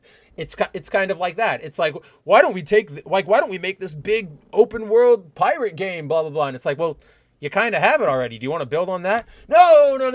Let's make a new thing. Let's blow it out all. And it's just like, didn't work out for you, did it? Did not work out. Zero says IRL podcast, LOL. Dude, I'm serious. I will after the show, I will try and find it, and I will either retweet it or something. But it's like one of my favorite just the hell is wrong with you like moments that I've ever had on the internet. It was really bad. Oh yeah, even beyond that, it's been a thing for years. Trust me, yeah. Like I will be getting into this. But so in the wake of all of this, we have the CEO of Ubisoft. His name's Yves Guillemot. He's French. Remember that Ubisoft is French, and they had a QA session as part of their recent financial call, like their earnings statement. And in the call, they got a question where one investor asked why Ubisoft wanted to charge $70 for the game, feeling, quote, it could presumably limit the size of the player base. Because, context to that question, I totally skipped over myself. So one of the big complaints about this game is that, yes, it's got these live service mechanics. Yes, it's doing all of this nickel and diming with your time, but it's also charging you for it. It is a full-blown retail release. You can either pay $70 for a physical, or $70 from Amazon and Xbox, $60 straight from Ubisoft, or $90 for their premium edition. And that's on top of everything else they're sort of asking you to pay and engage with in their ecosystem. So yeah, the investor asked, don't you think that charging that much money for a live service game is, it's going to turn people off? And Yves shot back, quote, you will see that Skull and Bones, Ryan, you didn't italicize that. Quote, you will see that Skull and Bones is a full-fledged game. It's a very big game, and we feel that people will really see how vast and complete that game is. So it's a really full AAA, quadruple A game that will deliver in the long run, end quote. So it's like, I don't even know where to fucking start. Like, I kind of feel like I want to just start rioting and throwing things out of my window, because this is such the perfect representation of the hubris that I think, Andrew's touching on in the chat. I've been touching on for a while now on this show, where this is not true. This is all a blatant fucking lie. It's not a full-fledged game. It's not even that big of a game. Maybe it's physically big. We know that nobody optimizes their shit anymore, or like physically big on the hard drive, but it's not. There's no content. Nobody's sticking around. Word of mouth is terrible. And then if you actually look at it, there's no way this production is quadruple A. But again, this is the same sort of rhetoric, mentality, bullshitting that you see out of the tech bro industry, or the, honestly, any upper echelon of the, entertainment industry, politics, yada, yada, government, whatever.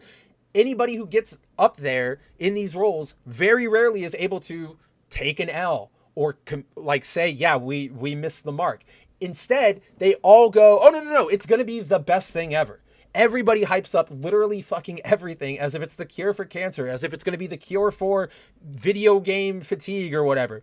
But it absolutely never is. And it's like this statement coming from Ubisoft of all companies, the fucking, we're going to, reskin things. We're going to reuse assets and sell this to you. We're going to put ads in Assassin's Creed menus, right? Like, I don't know if you guys remember that, but with the new one, or with Origins and Mirage, Mirage is the one that just came out, and Origins was like the last big one, like the full-fledged entry. Mirage is a reduced production, but there were players who were reporting that when they were playing Origins, they would pause the menu to go look at a map, and in return, ad to go buy Mirage, buy it now. Like, Ubisoft is a scum ass company. They are one of the worst, because this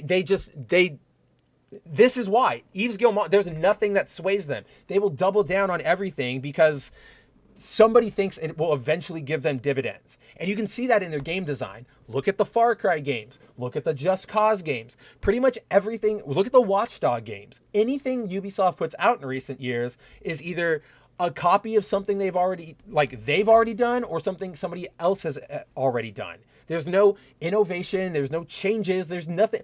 I don't remember the last time I went, oh, hell yeah, Ubisoft game. Like, I'm excited to play that. Do you guys, I don't know if you know about, or if you guys either remember or know about it, but, this is another perfect encapsulation of their mentality. there was a game that is currently in development, or okay, there is a game that is supposedly still in development over at Ubisoft called X Defiant. And it is a, it's not really, nobody's really used this term outside of like me and like 4 other people, but I'm trying to establish it because I think it works. But it is the zoomerest zoomer shooter of all time. The HUD is completely littered with shit. You have to like slide and quick swap and quick scope to win. Like the entire foundation of that game is built on the idea of, streamer zoomer play. And that's fine for the like, I'm going to be very generous. The couple tens of thousands of people who actively do that and stream that and play like that for whatever reason. But for most people, we don't like, we look at those videos. Like I at least me, I look at these videos on Twitter of somebody going, oh yeah, got 5 KDs, or like a 5 kill streak. And they're swapping weapons and like running on the ground and sliding and jumping. And I'm just like, this is stupid. I don't know what the hell this is. I guess it's a video game, but it's a sandbox. I don't want, like, I thought we were, playing a military shooter. I don't know what the hell's happening here. And I know most people are like that, but Ubisoft is so up their own ass and so so disconnected with what video gaming actually is, right? That they go, oh, well, let's get that. Like, I want to do exactly fucking that. And I can't. Like Ubisoft is a genuinely bad whatchamacallit, just company. They don't really care. They're chasing trends. That's what they do. That's how you know they're operating more as a tech company. Like I was saying, oh, all the Zoomers are playing like this. Let's make a game exactly like that. And then, so at the beginning of my little rant about X Defiant, I said it's supposedly in development because while it was in development, I believe December or maybe November of last year, they completely just said, oh, we're delaying it indefinitely. And it's like they haven't, so there was no date, no new date, not even like a window of like 2025 or something, and no updates on it since. And it was in, public beta. So it's just, they keep doing this shit and it's not working out for them. To that end, so, Andrew brought this up earlier, and I'm just scrolling this back up to give you guys something more exciting to look at. But Andrew brought this up earlier, how this sort of behavior, this sort of mentality is not, that Eves is showing here, it's not rare. It is very common across the video game industry. And we know this, we see, the what is it, like the rise of this is something that pisses me off, like we're seeing the rise of the $70 or the $70 standard game where there are more and more of those stupid releases that's like, here's a special edition of something, and oh, you get a statue and a toy, or like a statue and a map and a steel bookcase and DLC codes and an exclusive skin and whatever. And then they go in the little title like, oh, no, the video game not included. And then of course, it's just all that to say, like I could keep going back and just listing off examples of horrible anti-consumer business practices and greed that are running rampant through the industry. I mean, we want to talk about greed while we're in this section. I might as well bring up, where the hell was it? Like the most egregious bullshit. Blizzard is charging you $30 for class-locked portal colors in Diablo 4. Like, so this is what you get. You pay $30. You get these 5 different, I don't know what you want to call them, portal aesthetics, skins, and $10 in in-game currency. And okay, cool. Maybe somebody pays $30 and they go, oh, I want to, I'm a necromancer. I want to use that red one. Too fucking bad, because every single one of these is usable by only a single class. So if you're only being a witch doctor and you want the witch doctor gate, you have to pay $30 just for that witch doctor gate. You can't use any of the other colors. Only witch doctors can use, the yellow one. Only necromancers on the turquoise one. only barbarians on the red one, only wizards on the blue one, and only rogues on the pink one. And it's just like, it's insane that this is where they're at. Their hubris is out of control because they're basically going, yeah, it's expensive, but fuck you, somebody's going to buy it, and that person's going to make us $1 zillion, that whale or whatever, right? That's why I am constantly of the opinion, and I bring this up a lot, and I will give this disclaimer. So let me restart that. This is why I am constantly advocating for a video game industry crash. Now, I recognize, and my empathy does go out to the fact that if a crash happens, a lot of just regular people are gonna lose their jobs. People who like UI designers, regular programmers, artists, whatever, just basic employees are going to lose their jobs. In addition to, the people running rampant and ruining all of our, scripts and stuff and upscaling all these charges and nickel and diming us. Aside from all of that, that's going to happen. And I get it. And that sucks. But unfortunately, I think we need one as an industry, as a medium, right? Because this greed is out of control. What they're giving us in return is out of control because they're not giving us anything that's worth $70, $30, $90. They're giving us things that should be free, right?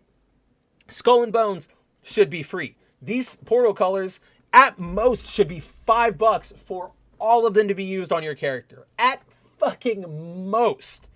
But the fact that we're not, but the fact that the crash isn't happening and that they can just keep going by kicking the can down the road. That's what Eves is doing, going, oh, Skull and Bones sucks. Well, don't worry, it'll get better later. But by later, they'll go, oh, well, we have 9 other games or whatever. Go play one of those. We don't care anymore. And the budgets are getting too big. Nobody is making their money back. It's, games are taking a decades to make. There is no fucking reason why Skull and Bones should have taken a decade to make. There's no excuse for that.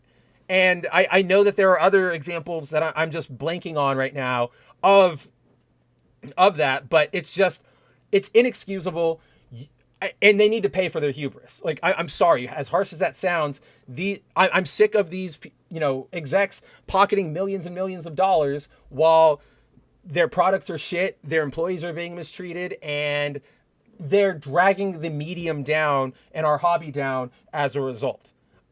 Everything is getting dumbed down. Everything is brain dead nowadays. And it's just so frustrating because I don't know about you guys, but I'm an adult. I'm able to handle, I'm not a Tumblr teenager or a Twitter teenager. I'm able to handle things more complex than good is good, bad is bad. And the fact that, you won't let me make my decisions, it's like, why are you nannying me? Nobody asked for this except those 7 weirdos. It's just super frustrating, and I want it.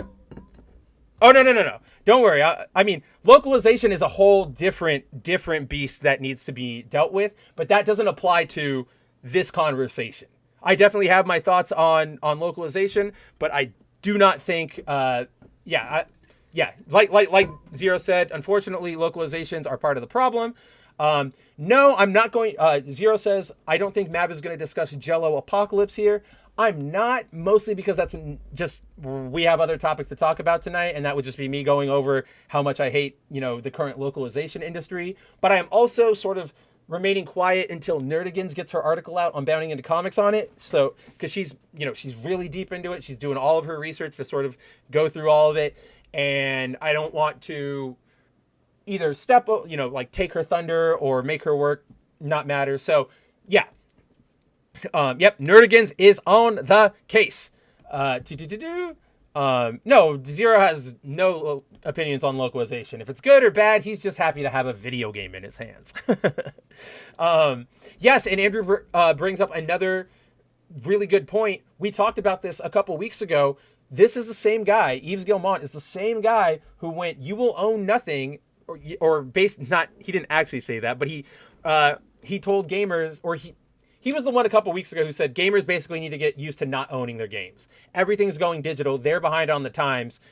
Get over it, right? And it's like that. It's it's so insidious, disheartening, because it's clear that they're trying to bully us into accepting and working within their broken ass framework. They want to shame us. They want to force us into their digital ecosystem. So not only are we there spending money with them, but they also have complete, for lack of a better term, narrative control over everything. If a game starts, making people mad, they can go, look at us, we're such a good ally, we took it off the store. Whereas if it was just hanging out, like if it was a physical disc, nobody could do anything. Everybody would just go, wow, let's criticize this. So it's all very transparently scummy, I think is probably the best word for it. So like I genuinely do. Every time I see video game news, especially from the West, I go, I want you guys to crash because you're just greedy. Nobody cares about the art of it anymore, right? Unless you go indie, like Zero was pointing out. And it's all about, it's a product now. Much like the MCU, it is product. Andrew also said earlier, with the state of the industry, it makes me so happy to see Baldur's Gate do so incredibly well and get awards, and Hogwarts Legacy be the #1 selling game for 2023. Me too. Again, the Baldur's Gate team, for all the criticisms I have with them and some of their handlings of the game and stuff, you can't deny it. It's a very, very well put together game. It's a very, they put effort, and you can tell they really like the source material, right? And, I didn't really like Hogwarts Legacy. I thought it was fine. I think it was a little underwhelming. It was middling. It was fine. Like that's basically how I take away from it. But I'd much rather have a fine single player experience based on something that treats its source material well and,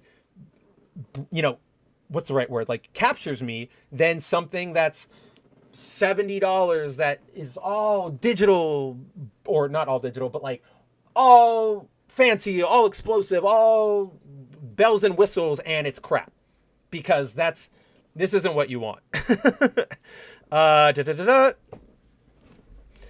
Yeah, Andrew says, that was the most audacious instance of saying the quiet part out loud in gaming that I've ever seen, and sadly many indies are only... hold on. Click. Two different statements here. First of all, Dante says he's eating garlic butter fries, and that makes me angry because I want that. That sounds delicious. But yeah, so it was the most audacious instance, I think, of just any video game behavior. Just like, oh, get over yourselves. You want to own your shit? No. Like, come into our ecosystem. It's so, again, scummy is the best word I can use without just launching into expletives. And then to his next point, and sadly, many indies are only available physically via last run game or limited run games. I know. And, after the whole thing with Kara, I do not patronize, is that the right word? Patronize them? Or like, I'm not a patron of theirs anymore. I don't think patronize is the right word. But, I don't buy from them anymore after that. But even if I was, they're not good with service. And, the limiting of it is just sort of not helpful. By making them limited runs, you are, in essence, from the jump, making them collector's items that aren't accessible to everybody else. I know they've gotten better with that. Like they do now bigger publishing runs. Like a lot of their Best Buy exclusives, when Best Buy carried physical video games, you could still easily find them on the shelf. But it's not the savior of game preservation or game ownership that a lot of people make it out to be. I'm very glad that they're making physical games because we need them, but they're not exactly, but making them limited doesn't help the process or the problem. But yeah, Andrew said Baldur's Gate 3 makes me feel like I'm in some of my best D&D campaigns I've ever been a part of. That's what I'm hearing from pretty much everybody who plays it. Like there's a lot of player choice, player freedom, interaction freedom, and for everybody who's enjoying it, I'm glad you guys are. I'm not a big fantasy person, so I'm personally not that into it. I like D&D for the fact that I'm sort of in it, right? And the community aspect, but swords and sorcery, it takes a lot for me to get into. I think I've said this a billion times across the internet, but when it comes to fantasy, Zelda for me, and then Lord of the Rings. Past that, you're gonna have to win me over. And then yeah, Andrew brings up I was ready to give limited run games nearly $1,000 last year for certain collector's editions and physical copies. Oh, dude, I was a what do you want to call it? Like a regular customer of limited run. Like I followed them on everything. I got the newsletters. If a game came out that I was even mildly interested in, I'd go, all right, limited run, you have my business. Like give me that copy. After the Kara stuff, never, like absolutely never again. I canceled my orders. I unsubscribed. I don't follow. I can't in good conscience support a company who is that thin-skinned. You know what I mean? Let's see. I need a second because I really need water and I'm completely out and I don't know where my third water bottle is. So give me 5 seconds.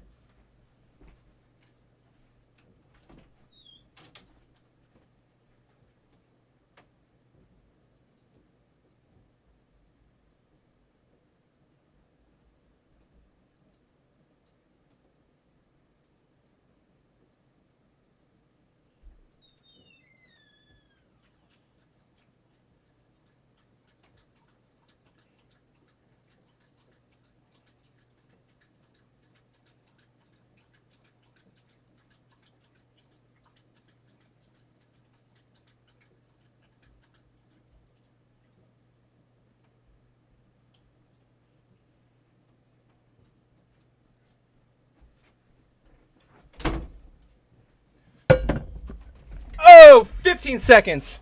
I tripled it. I am late and gay, but I'm hydrated. That's the key to a long, successful life. Stay hydrated. And yeah, Andrew, the fact that all the Shantae games go through them really sucks. A lot of what's this? The one I like, Mighty Gunvolt goes through them. Azure Striker Gunvolt goes through them. The River City Girls goes through them. They have contracts on things that I would have liked to play, but I will not now because of them. Pardon me, Jesus. In an island in the sun.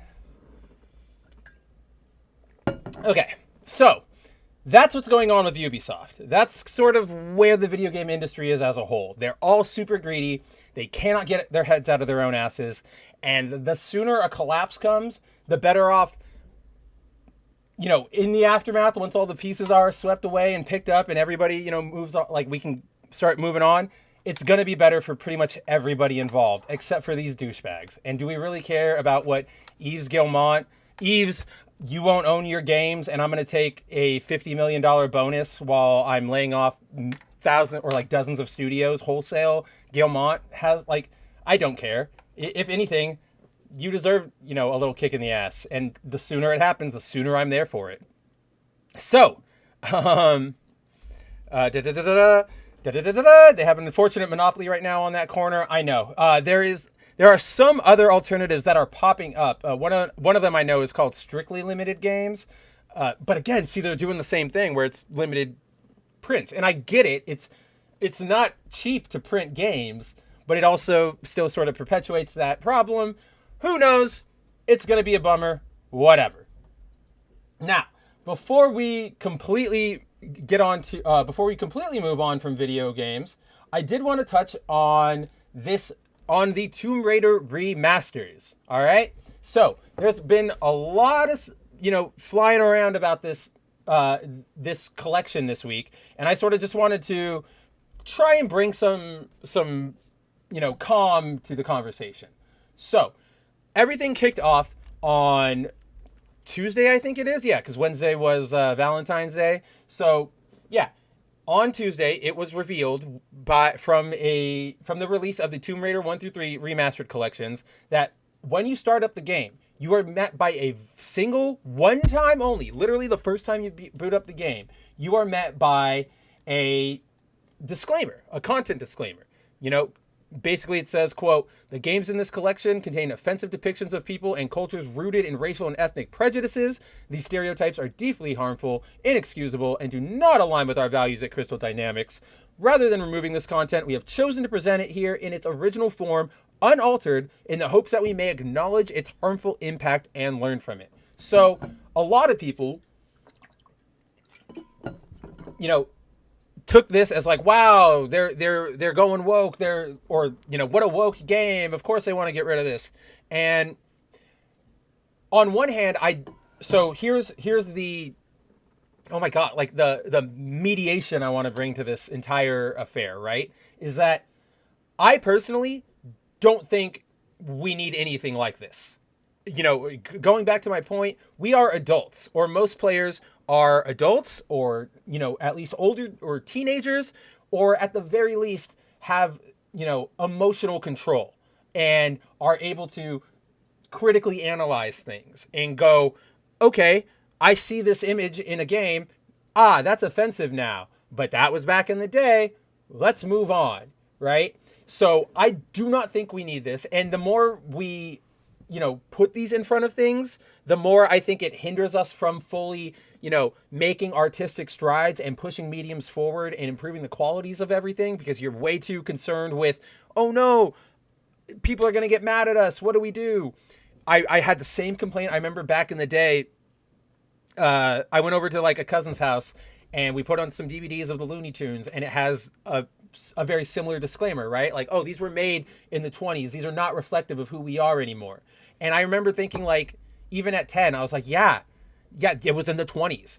No poop. I know that's not okay anymore, right? Like the blackface depictions, because everything else around me, like clearly you've changed. You don't need to sit there and sort of finger waggle at us or virtue signal at us or any combination of those two.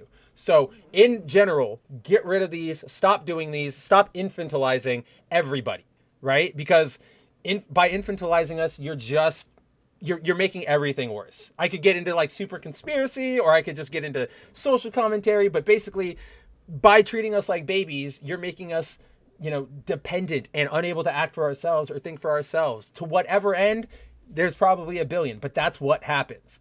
Now, to counter that, I think this is definitely a step in the right direction for video games, right? We know that there is a massive trend of, oh, we're going to make a remaster, we're going to make a remake. Oh, and by the way, we cut this scene, or we changed this scene, or this character is covered up now.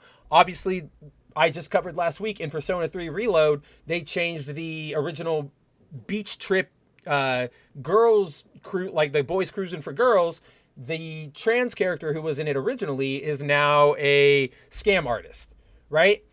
So obviously I would have preferred it to be the original, because that's how the creator intended it. That's what it was. That's when it was made. I want that original experience. I don't need to be, bottle fed like a baby. And so the fact that they put these in, but then still kept, or they put in the disclaimer, but still kept all, and I say that with an asterisk 0 before you get on my ass. We're going to get to it. They kept all of that original, art direction. Laura is still very, very skimpily clad. She's still very sexy. She actually looks really, really, really great. I'm going to pull up I know Andrew and you guys have already seen it, but let's see, because I shared it in your, whoops, that was stupid. Well, I shared it in the Discord the other day with you guys, and there it is. Perfect, and it opened in the right window. Like, here's what she looks like before in 1997, and here's what she looks like now in 2024. So they still kept her, like, her design is still she's still buxom, she's still pretty. Honestly, side note, I think they did a great job graphically. Like, this is a great remaster, like, direction, right? Like, this looks how I remember it. But the fact that they kept it all in instead of ultimately removing it, I think is the right way to go. It's having your cake and eating it too, but I'd rather have everything there in a complete package and say this was the original, and have one annoying disclaimer that I know that I have to roll my eyes at because some Twitter teenager is going to lose their minds over it one day and cause a Kotaku article to drive sales down by like 1% maybe.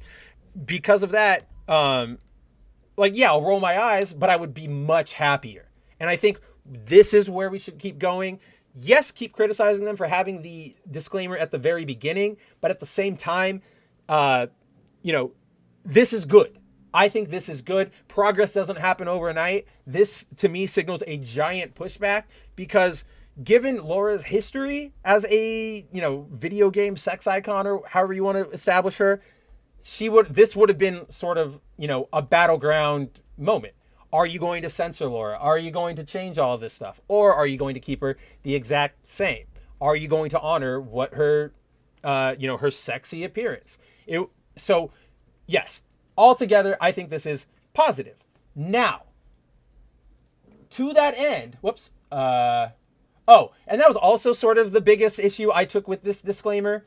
In the disclaimer, they say, as I said before, they say, quote, we're leaving it in because, quote, in the hopes that we may acknowledge its harmful impact and learn from it. It's just, the harmful impact is just like, what are you talking about? Like, that to me, that's virtue signaling. That to me shows that this isn't really out of them really feeling like they needed to change something, but it's because outside pressures. Because this is an open invite to either my audience, potential audiences, people who are going through this video just to find something to hate on me for in the future. I am inviting you to show me one actual person who was specifically harmed because of anything in a Tomb Raider game, right? Nothing, it doesn't happen. For one, it's not, nothing in this game goes, hey, you go be racist, you go be sexist. If somebody's going to be sexist or they're going to be racist, they're going to do it. And if they're looking for something to justify it, they're going to find it. They'll blame a video game, they'll blame a movie, whatever. That's a person thing. But also, we are in 2024. We lived through the era of alarmist, Jack Thompson, alarmist Anita Sarkeesian. Now we're getting alarmist right-wing conservatives on video games. Throughout all of this, don't you think that a story about a person being harmed because of Tomb Raider, the game that everybody knows because it has a sexy lady and that's bad, you don't think that would have been picked up and blasted fucking everywhere? That is literally, that's TV clickbait gold right there. They want that. That would be a reporter could go on vacation for whatever they would get off of breaking that story or covering that story. So the fact that it's been over 20 years since these games came out and never has that ever come up shows that this isn't a thing. This is not, nobody was harmfully impacted. So, again, with all that said, there is one more topic on the issue of the remaster collection to cover. Hey, Barry, what's going on? Where was it? It's this one. So, despite that disclaimer we just read, there was an instance of censorship discovered in the game. If you guys played the originals, you may have noticed, now it was a very tiny, tiny Easter egg. Pierre, who is he's right here, he is the, what do you want to call it? He's like one of the main antagonists of the game. He's a mercenary. He hunts Laura down as she's going across the world. Eventually she defeats him. And given that this game is in third person, you always sort of saw him at the front. So because of that, a lot of players back in the day didn't notice, even though it was there, that he had a very distinctive graphic on the back of his bomber jacket, which I have up right now, which is a completely nude woman with, it says, so that text says Lady Luck, it's 2 red L's, the abbreviation, and then a completely nude woman. Now, side note, some people have claimed that this is pornography. And if you're claiming that this is pornography, I genuinely ask you to go outside and touch grass. Because at that point, if you're saying 3 pixels is pornography, you're way too, your ideology poisoned. And you can't see outside your own bubble. And I don't know how anybody's supposed to take you seriously. Just get out of here. But,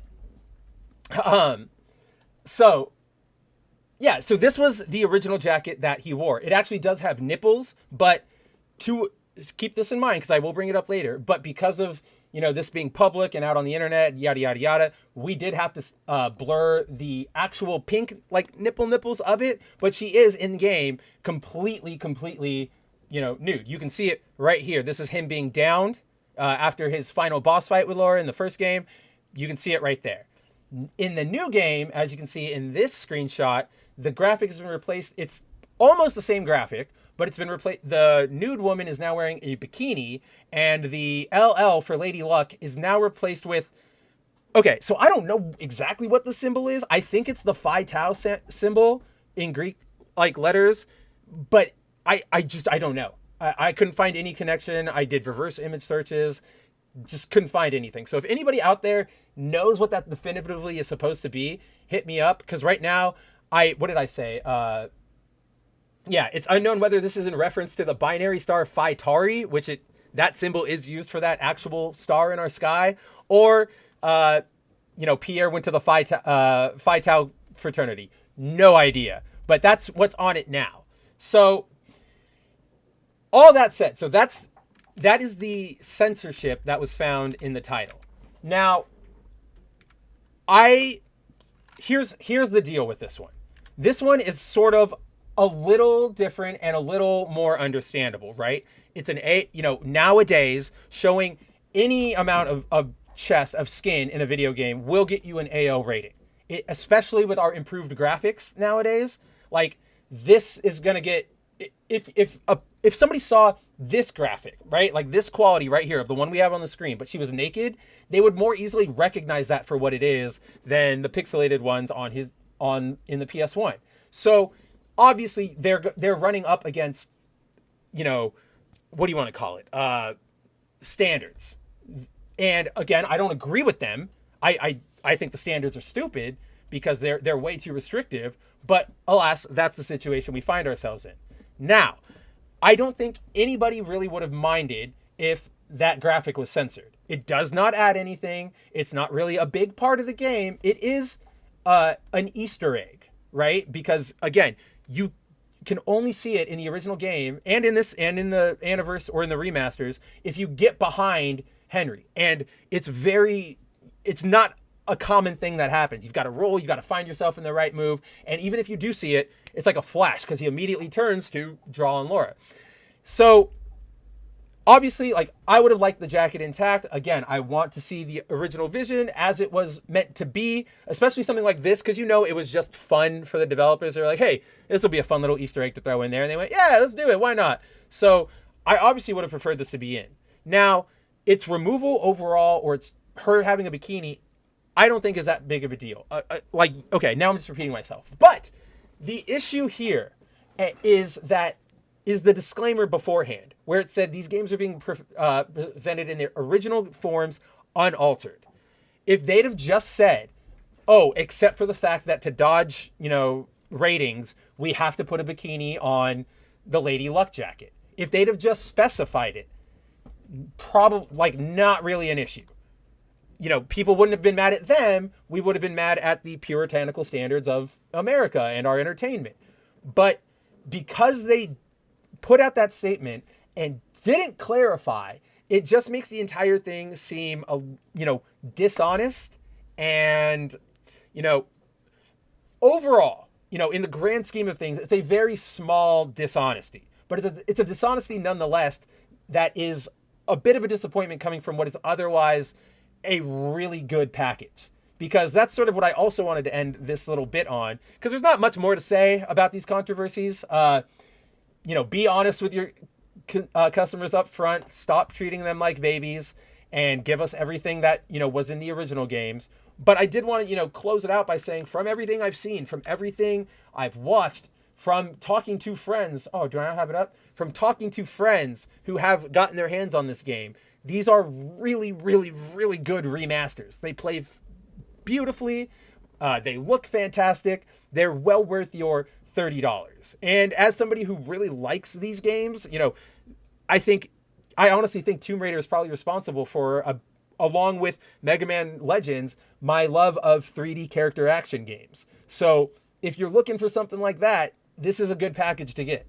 And I would hate for somebody who likes Tomb Raider to sort of let these be the things that put them off of this collection. If anything, people should get mad at Crystal Dynamics because they're the ones behind all this, behind the messages, and they're the ones who made Marvel's Avengers. Never forgive them for that. Never let them down for that. Always, anytime Crystal Dynamics comes up, remind the people that they made Marvel's Avengers. All right. With that, before we move on to our next topic, I obviously want to hear what you guys are saying. I know I went on a little, I spoke a little longer there than I normally do. So let's see what you guys are going to say. Let's see. Zero says, I'm going to say this. If a pinup getting a bikini is all the censorship the game's got, I say we got off easy with this remaster. Agreed. But that does not mean that we should, be compliant now. Keep raising your voices. Always make it an issue. Don't let one good, it's the opposite of don't let one apple spoil the batch, or one bad apple spoil the batch. It's the opposite. Don't let like one good day make you think that the rest of the year is going to be fantastic. I don't know. Somebody can put that into a better phrasing than I clearly can. Heretic Prince says, I read through this article. I just got a laugh out of the deeply harmful, like people died or something. That's exactly what I'm saying, right? Like, harmful? Maybe somebody got offended, but I don't think anybody was harmed. That's a loaded term, and you're just throwing it around willy-nilly. Andrew says, the remaster is extremely well done from top to bottom, but this sort of publisher input is unnecessary entirely. I think you hit my thoughts right on the head there. I'm right there with you, Andrew. Zero says the remaster looks fantastic. I can't get over it. Like, this is what I think you should sort of always aim for when you're doing a remaster. Try to, you don't have to always go super hyper realistic and like Final Fantasy Rebirth or whatever, but sort of try to make the game look like players might remember how the game was played. Right? Like, I look at this and in my memories, I played the blocky one, but over time and with, references coming in, I genuinely felt like the bottom was how the game looked. And so like, I just think it's fantastic. They did they just did a good job. If you go play them. Heretic says, if it appeases people that soft, so be it. At least fans of the series get what they remember. Right. Exactly. And, get them out of there altogether, but it's better than, again, the alternative. Andrew says, Tomb Raider is one of my all-time favorite franchises. I love all but Angel of Darkness. This remaster is a gem. Stupid-ass unnecessary disclaimer notwithstanding. I think I actually stopped after 3. And that wasn't for, I was over the series or anything. I think it was just, there was that big gap.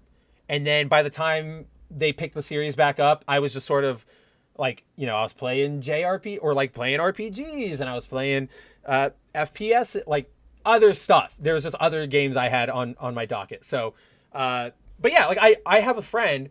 She loves Tomb Raider to death. I actually didn't know somebody could be a franchise fan, like a Marvel franchise fan, like an MCU franchise fan, but for Tomb Raider. But she is.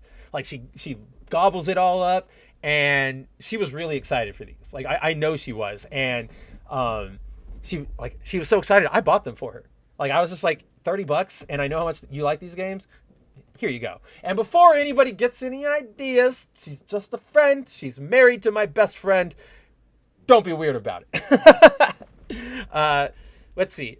Where was it? Andrew says, I even love the reboot trilogy. I was just let down that it did slowly evolve Laura into the Tomb Raider. You were let down that it didn't evolve Laura into the Tomb Raider I grew up with. I just have a big problem with the reboot trilogy on the sort of narrative and bent of it, because there are a lot of really stupid moments in that game where Laura should not live.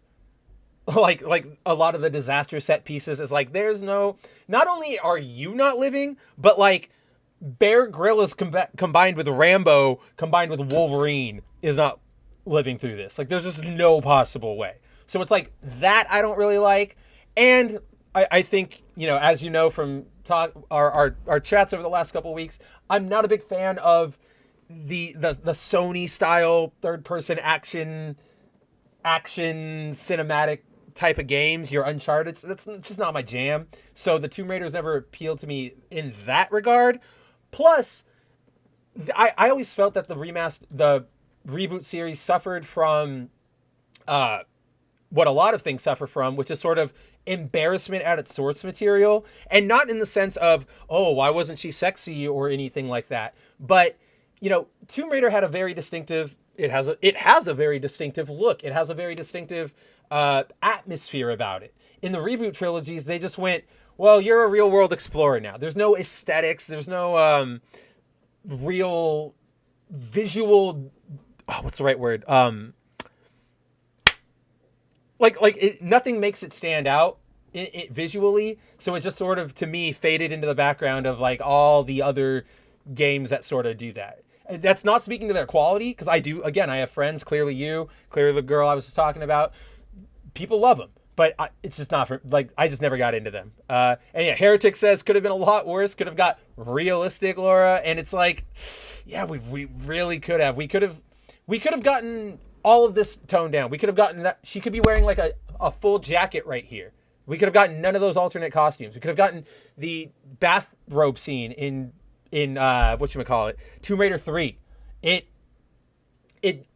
would have been gone completely. That scene would have been gone, that outfit gone, but we came out, right? Like we got out unscathed relatively.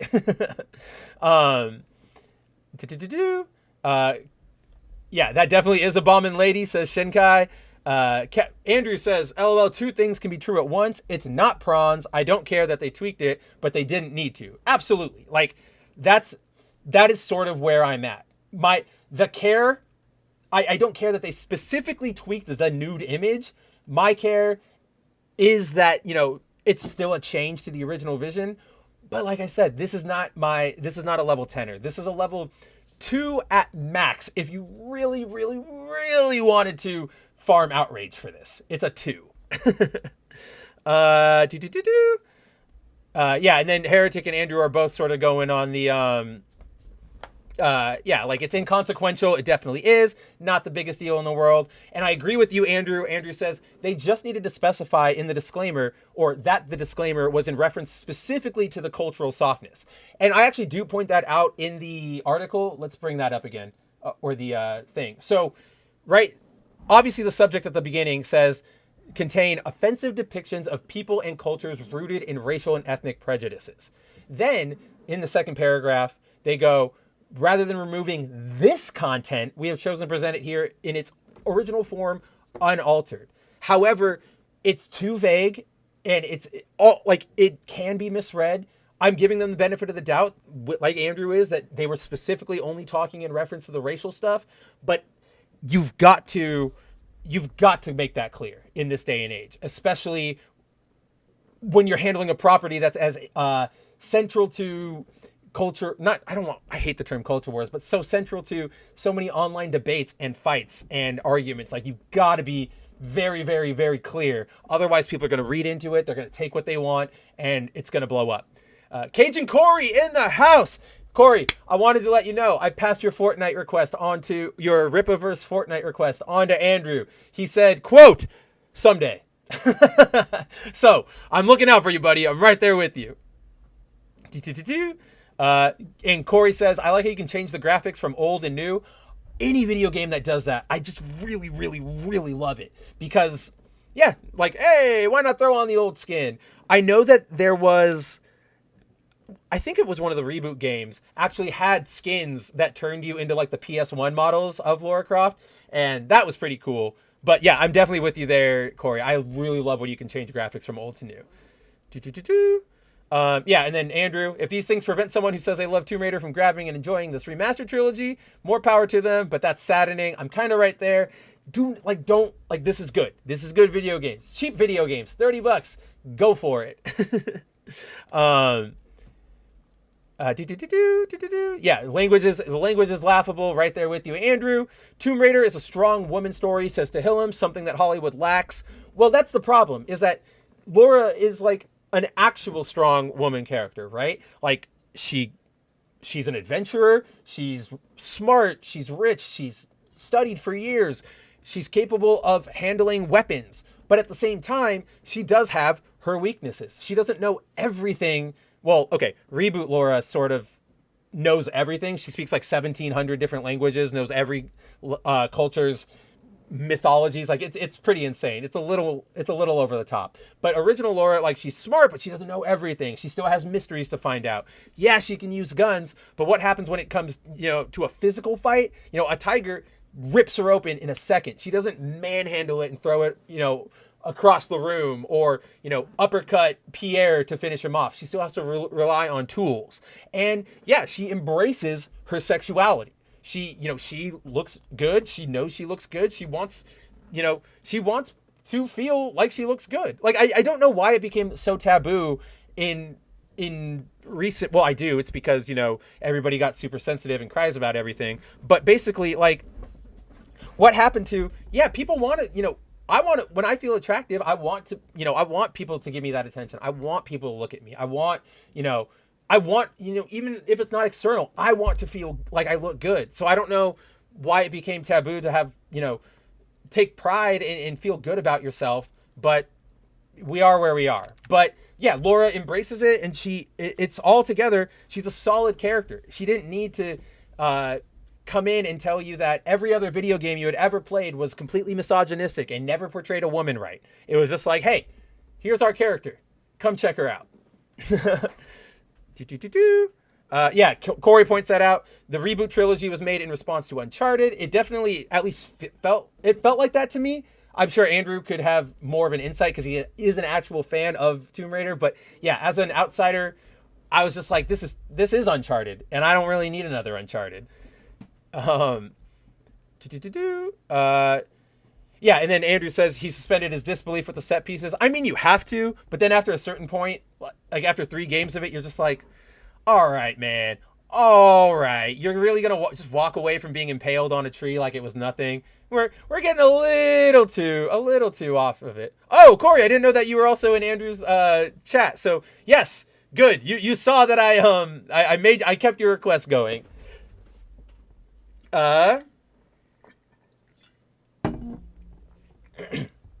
Heretic Prince says, I gotta go. Love your stuff. Talk about tourists into gaming and stays grounded. Really appreciate it. Hey, loved having you around, Heretic. It's always been a pleasure to, talk to you online, and now having you stop by our chats a little more often. It's always a pleasure. Go have a good night. Go have a good weekend. Obviously, go do something you love. Go play something you enjoy. Read something, whatever. But yeah, have a good time. No worries about having to take off early. Dante says he's only played the first Tomb Raider. Hey, I mean, I only played the first 3, and I feel like you could throw all 3 of those together and make one game, or one modern length game, if you will, because they're relatively short. They also have like levels, which you don't really get anymore, right? Which completely changes the flow of gameplay. But yeah, if good trilogy, go check it out if you want to. More keeping things as they are, less changing them. More honesty would be nice to have, but we learn from our mistakes here. We're hopefully Crystal Dynamics do better, Senator, in the future, or other companies follow their lead. But yeah, overall, that's Tomb Raider. Now, with Tomb Raider, I know we're running long, so if anybody else needs to get out of here, I'm not going to hold it against you. But I need to talk to you guys about this movie.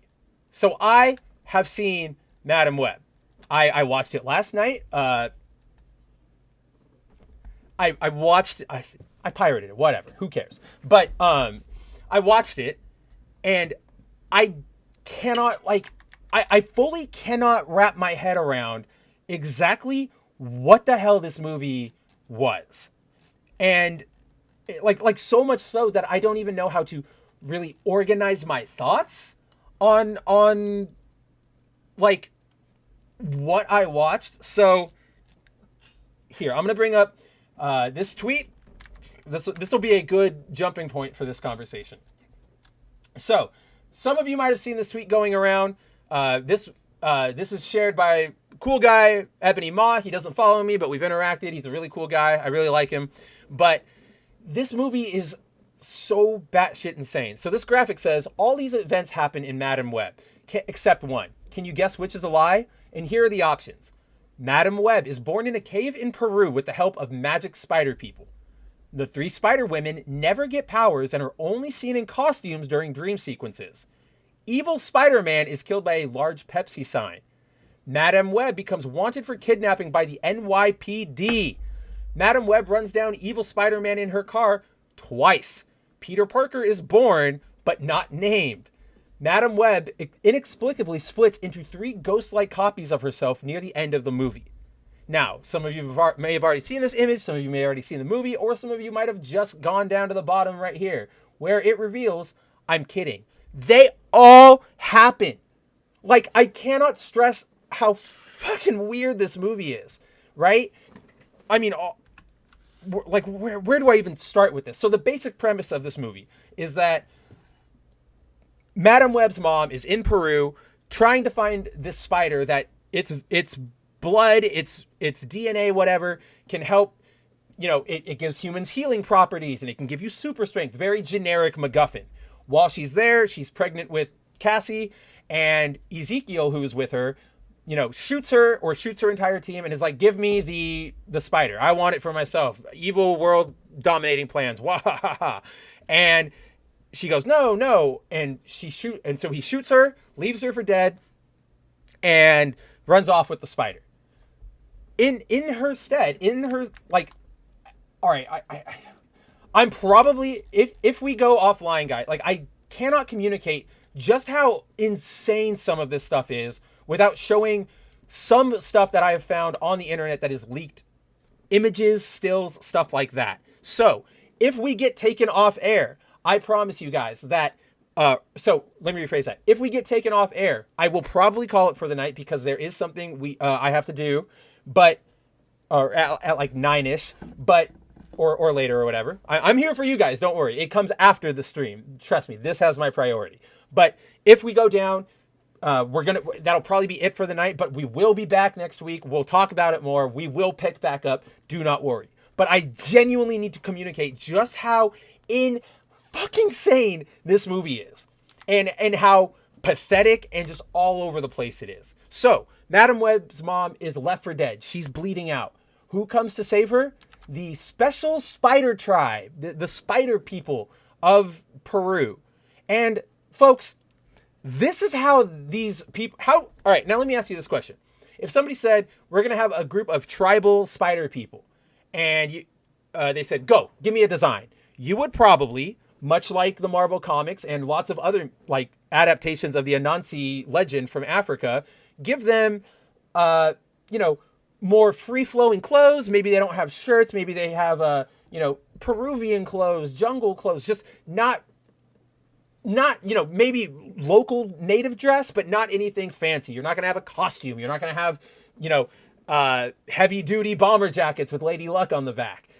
But so the spider people arrive and they go, we're going to help you. Like, we're going to save you.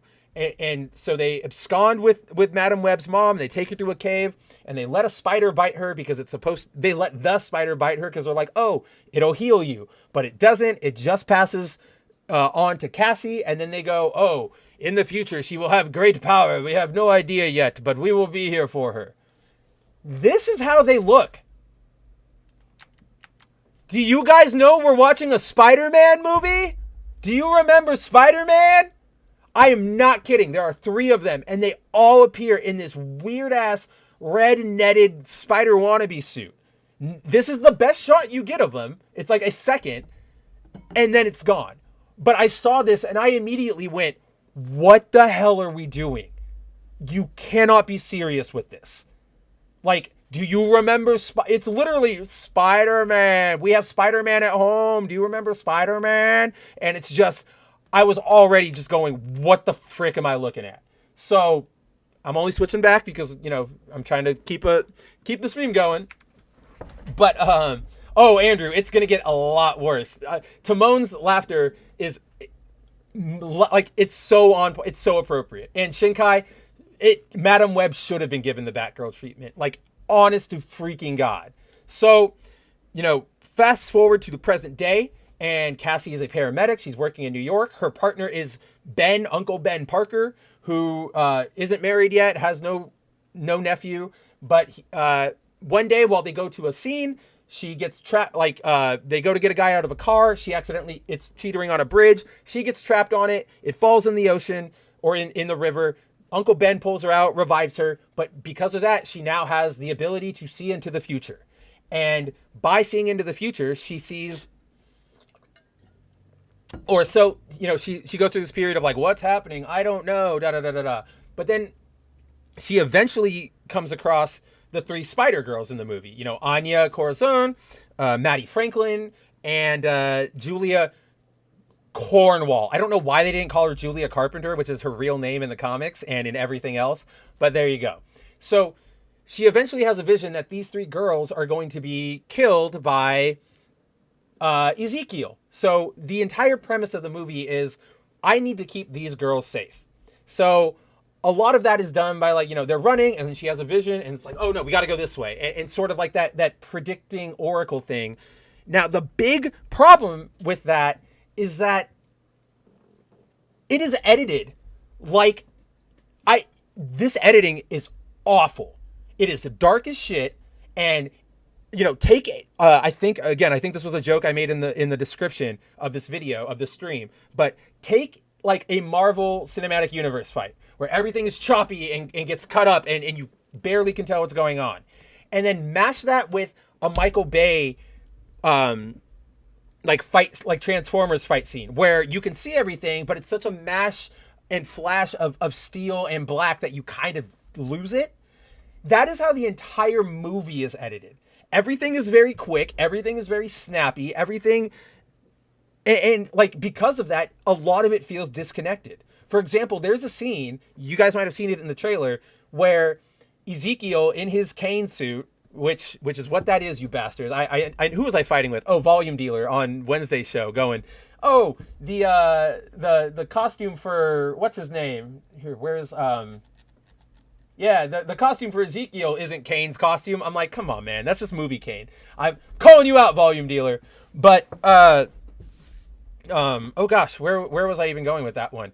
But, oh, right, the diner. So, at the diner, oh gosh, what did I want to say about that stupid scene in the diner? Like there's so much stupid in this movie that I'm already, like, losing track of my amazement.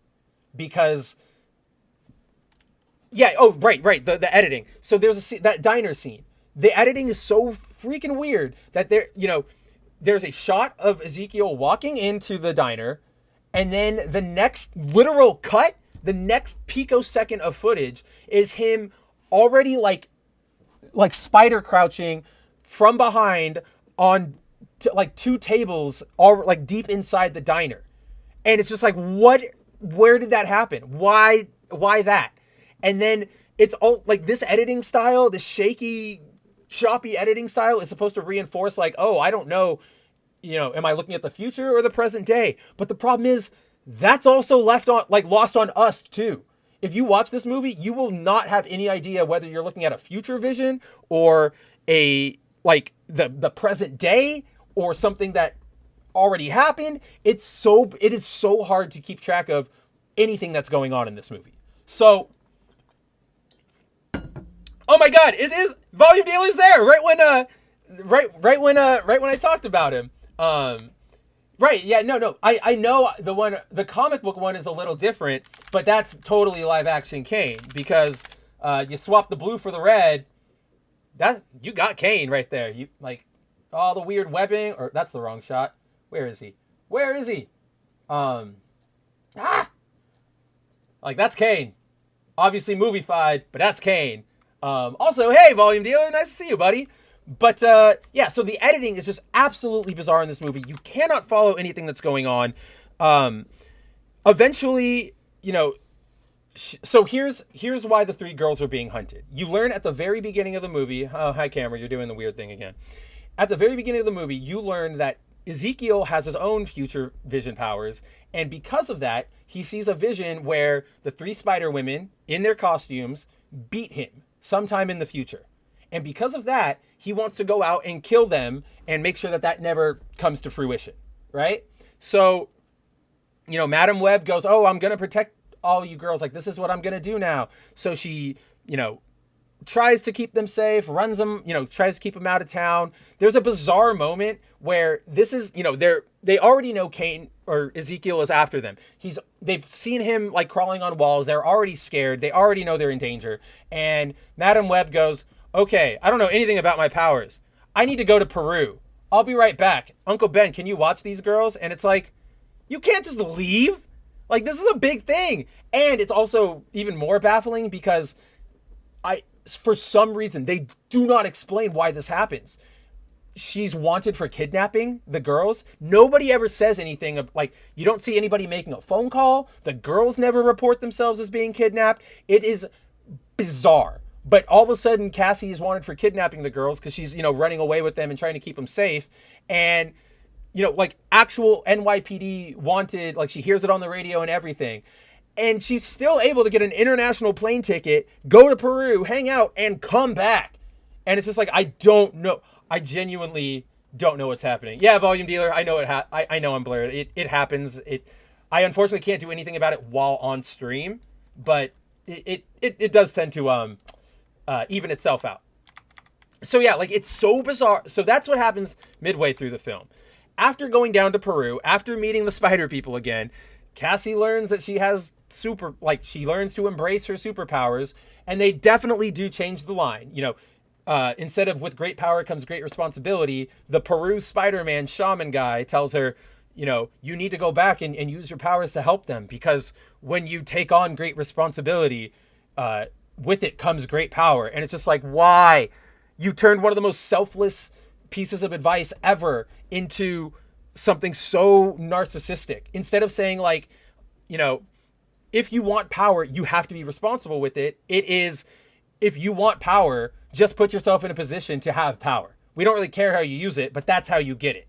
So the movie ends. She gets back. There's a climactic fight, which is really just, you guys have seen it in the trailer. It's that shot. It's this shot right here of Cain in New York, where he's chasing Madam Web and all the girls through the streets, and they're in the ambulance, and they like paddle shock the top of the roof to get him off of it. It is very nothing. Like, Ezekiel does barely anything in this movie. It's so odd. They also don't explain why he's costumed up. He just is. It's not to protect his identity or anything or any of that. He just wears it. But we get to the final battle, and not only does it take place in in front of a giant glowing red Pepsi Cola sign. And I'm serious. Like, it's the most blatant piece of product placement in the entire movie. But, oh God. So the movie ends with Madam Web doing her Rube Gold, like she Rube Goldberg's the situation. They fight in a fireworks factory, and she sort of, is like, don't, like I was doing earlier, like, don't run over there. Now duck. Okay. You stand over there.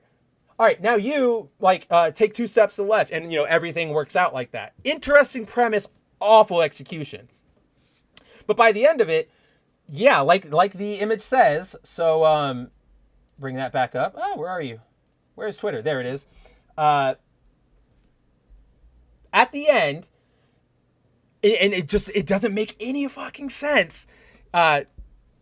They're on the sign. They're trying to be rescued. Ezekiel blows it all up, and all 3 of the girls are in precarious situations. They're hanging on for dear life. And, he taunts Madam Web and goes, doesn't matter what you do now, you can't save all 3 of them. And she just goes, yes, I can. And splits into 3 ghost copies of herself who are connected to her by like a spirit web. And they go and they each, help rescue the girls, and ta-da! You win! Like everybody survives, and Ezekiel dies because the fireworks factory explodes. It is so stupid. And then as she's falling into, she's with Ezekiel, she thinks like, okay, I'm sacrificing myself to save the girls, whatever. She falls into the ocean or into the river, and a single firework manages to not only angle right into the river at her, but it goes right into her eyes. And that's what blinds her. So then we get to the end of the movie, and Madam Web is recovering in a hospital room, and the three girls come to visit her. And this is like the most CW thing you've ever seen. So earlier in the movie, all three girls explain, like, oh, we're all sort of loners. Aranya is here, like, illegally, so she's like, I can't go to any authorities or any services until I'm 18 or I'll get deported. Sydney Sweeney, Julia, she's living with her dad and his new wife isn't really fond of her. And then Maddie, the black chick, she has rich parents who are just never there. They're absentee. So that's, oh, what was them, right? At the very end of the movie, Madam Web's in the hospital. She's getting her eyes checked or whatever. And a nurse comes in and goes, oh, visiting hours are over. Immediate family only. And she looks at the girls and goes, they are my family. These are mine. All of them. Then it's just like, wow, that was really, really stupid. No, Andrew, not even Ezekiel being the cause of her blindness and being a cripple. I'm saving two like big unloads for the very end. I want you guys to know how stupid this story is, like before I get into like really KO it. But yeah, so that scene happens. Cut forward to like some unspecified time in the future. Did anybody here see the Birds of Prey TV show from the CW? It is literally that. This is what happens at the end. The three girls walk into, or Madam Web is sitting in a wheelchair. I guess she's paralyzed now. And she's got like her blind glasses on, and she's looking out of like a clock tower window. So just like Oracle, just like the Birds of Prey. And then the three girls like come to her house and they're like, oh, we brought food, yada, yada, haha, how are you doing? And they're like, what do you see in our future? Oh, and she's like, I see you being strong and fighting for what's right and standing up to everybody and letting them know. And like just a very, very forced, unearned like hero speech. And then that's how the movie ends. But I need to stress something. The reason I there is because I didn't really fully know how to set up this next part. So I want to address, or before we do any of that, this is literally the final shot of the movie. This might get us taken down if I leave it on too long, but this is how the movie ends. This is the final group shot. Oh, look, Madam Web's there. She's floating. She's literally just floating like a ghost. That's her super person outfit. And then they also give her this, like this Cyclops visor. You saw it in the other one too, but like, I don't know what the fuck is happening here. But awful designs aside, there's one thing there's one thing I need to touch on that made me lose my goddamn mind about this movie, and I still cannot process. This final shot of the four of them sitting here, and then all the shots in the so if you guys saw the trailer, what would your takeaway have been from it, right? It was, oh, Dakota Johnson gets her future powers, and then the girls are all supposed to be Spider Women, and they all suit up, and eventually you get a costumed fight against Ezekiel. You even see in the trailer, there's a couple shots of the girls fighting, right? Julia's doing her web thing. Maddie has like the spider arms coming out. We've all seen them. There's only one trailer. They only released one trailer for this movie, and that's what's in it, right? That is the entirety of their costumed appearances in this movie. That scene and this end shot. That vision scene, you saw all of it in the trailer. It lasts all together. This scene and the vision that Ezekiel has to kick everything off, which, mind you, 10 minutes into the movie maybe is when Ezekiel has his vision. It lasts, so it's 10 minutes into the movie you see him, and then at the very, very end, all together, it's like, I counted it. I sat here and I timed it. Less than 50 seconds of costumed screen time of these girls. Not only are they only in it for 50 seconds, but by the time the credits roll, none of them have gotten their powers in the present day, nor have any of them gotten their costumes in the present day. They all end the movie as just regular damn teenagers. It is you can see it right now. It's a bait and switch of, like, it's so audacious. I can't get over it. They literally advertised a Spider Girls outing, Spider's Angels, and didn't give anybody that. It's literally the only reason people would have shown up for the damn film. Then there's the fact that Isabella Merced, the girl who plays Aranya, said, oh, this is an origin story. That's why we're not in costumes. And it's like, you think you're getting more? You really thought this was going to be a launching point for these three girls? This movie doesn't teach us anything about them. They don't get characters. This was the coolest shit about them. And we don't get it. It is the... I'm going insane. Andrew, I think she does have lenses. You can kind of see, because like Aranya has hers and they make her eyes a little darker. I think she might have like something similar to that, but I'm not sure, because this movie is dark as shit and you can't see anything. But like, yeah, Shinkai says, didn't think they would cheat as bad as the Amazing Spider-Man Rhino fight. I could not believe it.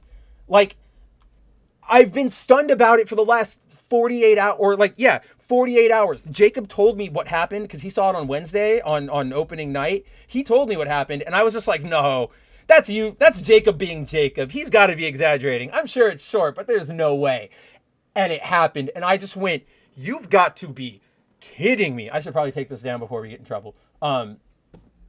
So it's just like they didn't know what they wanted to do with this movie. They didn't know what they wanted to do with this character. This is very much, you know, going back to like Skull and Bones, this was very much we're going to throw it out there. Fuck it. Like you make it work. Like, it's your guys' problem now. We don't really care about anything we're doing here. We just want to make sure that we have a Spider-Man universe movie. So then we can put that on our investor sheet and our stock line goes up. They don't show up in their costumes. Like, I'm losing it. But then so the other really insane thing I wanted to touch upon. So I hit all of these points, but except for the Peter one. The Peter one is really stupid. It's just during the course of the adventure, Ben's sister Mary goes into labor, and they have to get, one of the chases is the girls and Ben have to get her to the hospital while being chased by Ezekiel. It's very stupid, but they get to the hospital and, they got Emma Roberts roped into this. So sad for Emma Roberts, but she's Mary Parker, and at the very end, like, she has the baby and she's sitting in the waiting room with Ben, or the delivery room with Ben, because Richard is like on a mission, because remember they're supposed to be like CIA agents or whatever, so he's not there. But yeah, she's like holding the baby and she looks up at Ben, and then they start talking like, oh, he's a cute guy, what are you gonna, and then it like fades out, and it's just like, are you serious? Like, this is so stupid. Who thought this was a good idea? But so that's all the points that are on here. Now, one thing a lot of people aren't really talking about is the fact that Ezekiel has no fucking point in this movie. Like, he has his vision, and then he stalks the girls for a little while, then he dies. Outside of generic spooky bad guy who just doesn't want to die, we don't know why the girls wanted to kill him. We don't know what he was up to. We don't know what the point of him actually, like, what has he done with the spider in the years since? Like, there's nothing to him except he exists. Like, that is the entire point. Now, to add insult to injury on that end, so the Kane, I'm just going to call him Kane, is played by Tahir Rahim, who's like a decent actor.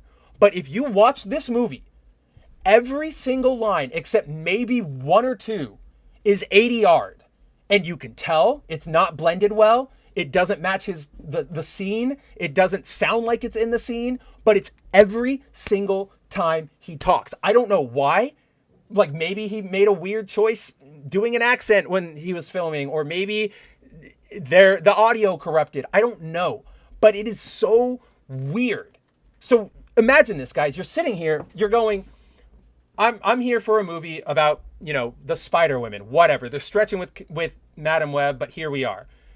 You get a storyline that doesn't connect anywhere. There were times where I literally had to click 5 or 10 seconds back multiple times just to try and make something work. Just to try and, like, how did we get here? What happened? Like,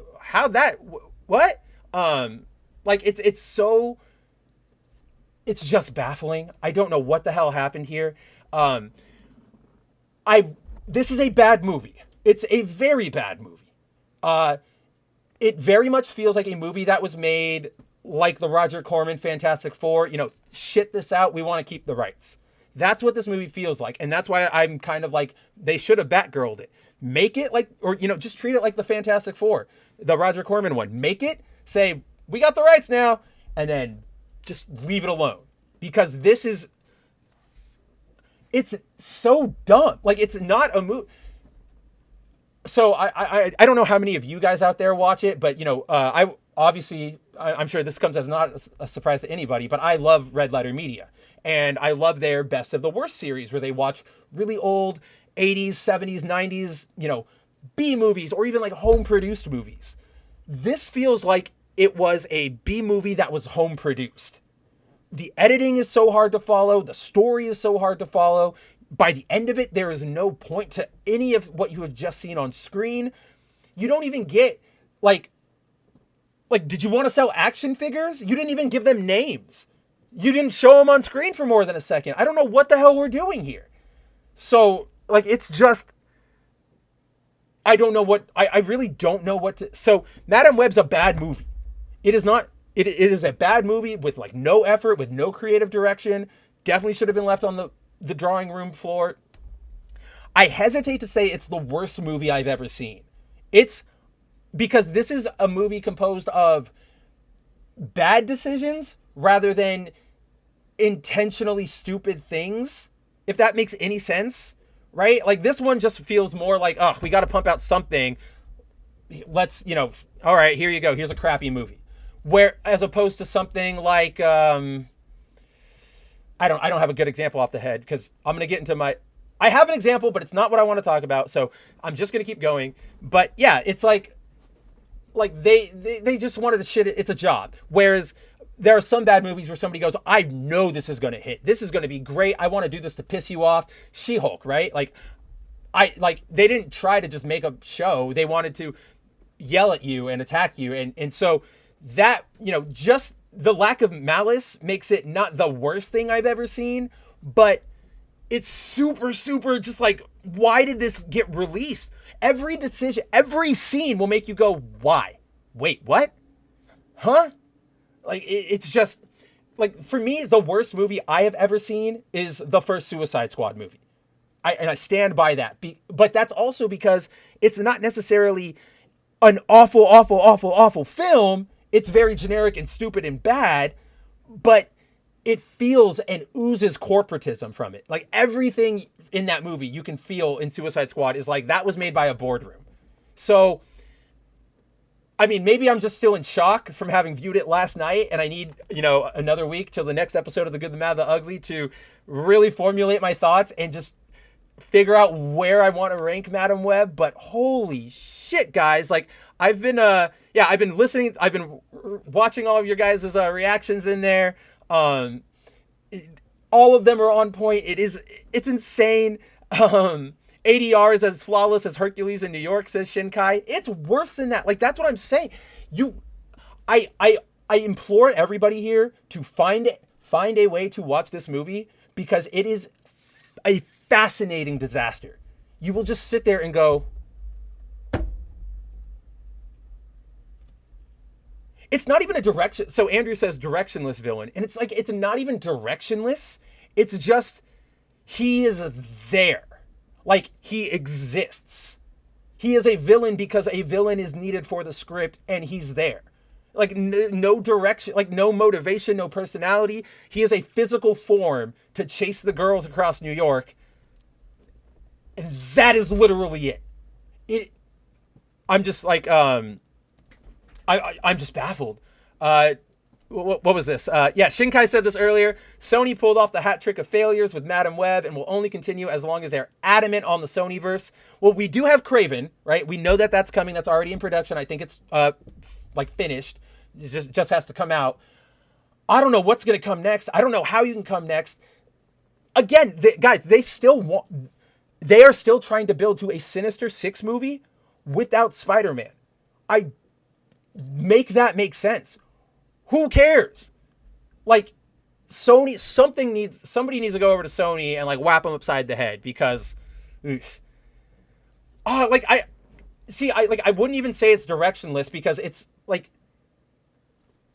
I don't know. When I hear directionless, I think of like wandering, right? This is very much like you are meant for one purpose thing, and you sort of sit there, like a video game NPC, right? Like you sit there until the character crosses and the script hits you, and then you go, okay, must chase girls. And yeah, I actually sort of enjoyed parts of Gunn's movie.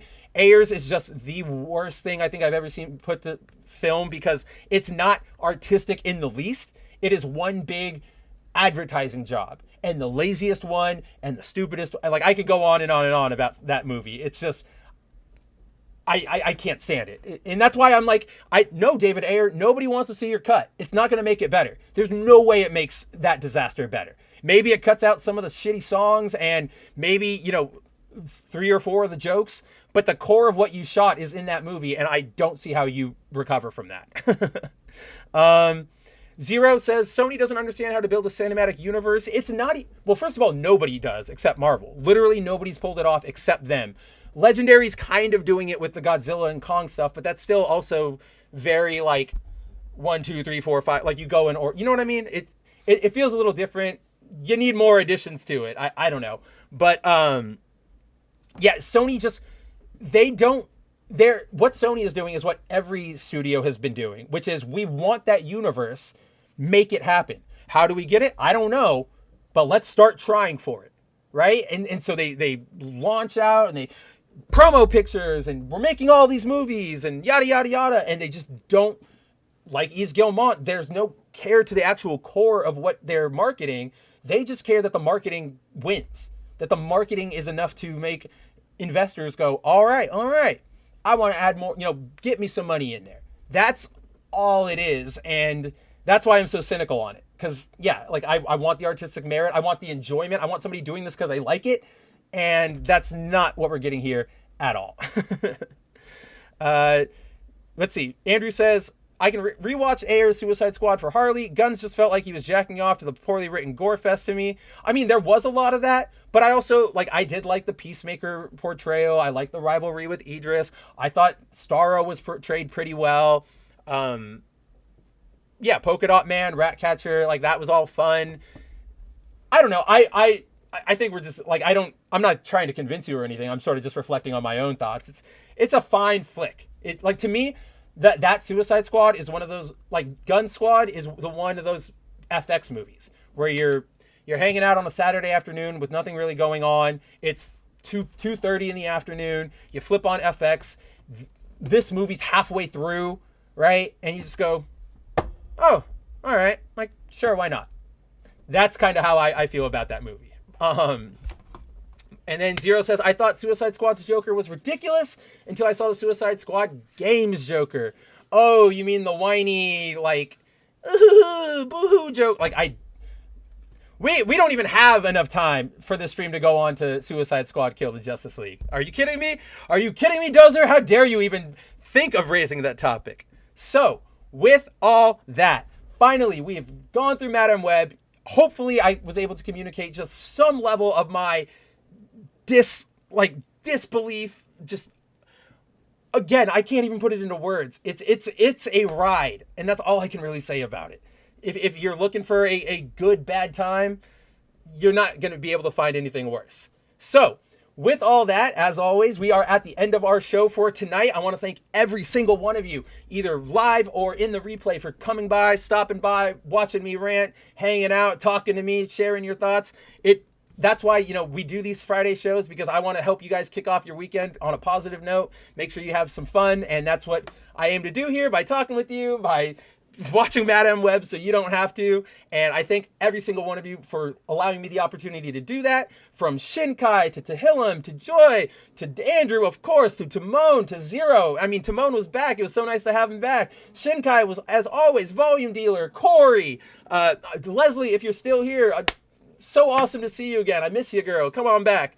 But with all that said, so right now, from this show, as soon as this show is over, I'm going to go to the bathroom. I'm going to get some water, but you can go find, I will be making an appearance on the WW Pro, That Park Place 60th or 60,000 subscriber live stream. They're having a big old celebration. I'm going to pop in, say what's up for a few. So if you've got nothing going on, come pop on by over there.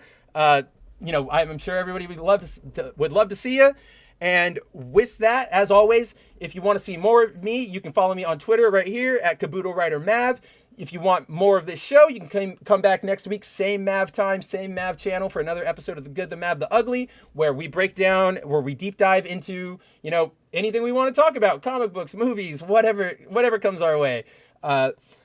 Yeah, and then if you can't wait a week, you can always catch me on Bounding Into Comics, the live stream on Wednesdays at 9 p.m. Eastern Time, the 01 stream, where I hang out with Cider and Jacob and Josh when he's well and not sick.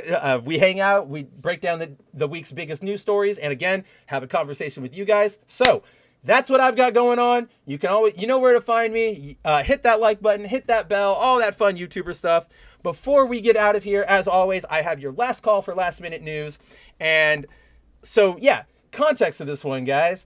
Obviously, you saw the thumbnail for tonight was Julia Carpenter. The reason for that is because there's not a lot of good images of Madame Web. She's not that popular, but I like Julia. She's always been sort of a fan favorite of mine. I wouldn't say I grew up with her, but I always saw her around in the 90s. So just, an affinity for her. And I thought that in honor of her awful appearance in Madame Web, I would actually show you guys the first actual other media appearance of Julia Carpenter. So before she got in this awful Madame Web movie, Julia was actually a supporting cast member on the 90s Iron Man show, right? Because she was a member of ForceWorks like she was in the comics, and all of them made up their Iron Man supporting cast. They were his backup team. So, in honor of Julia, let's see the very first episode, or the very first major fight for the team, as well as her very first in-action appearance outside of the comic books. Let's take a look.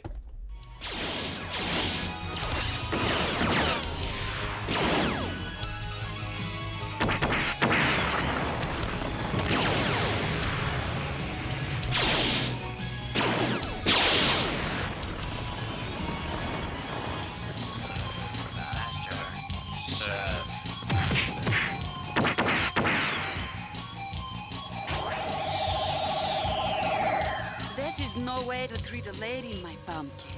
Especially your friend. Here. That's too heavy for you.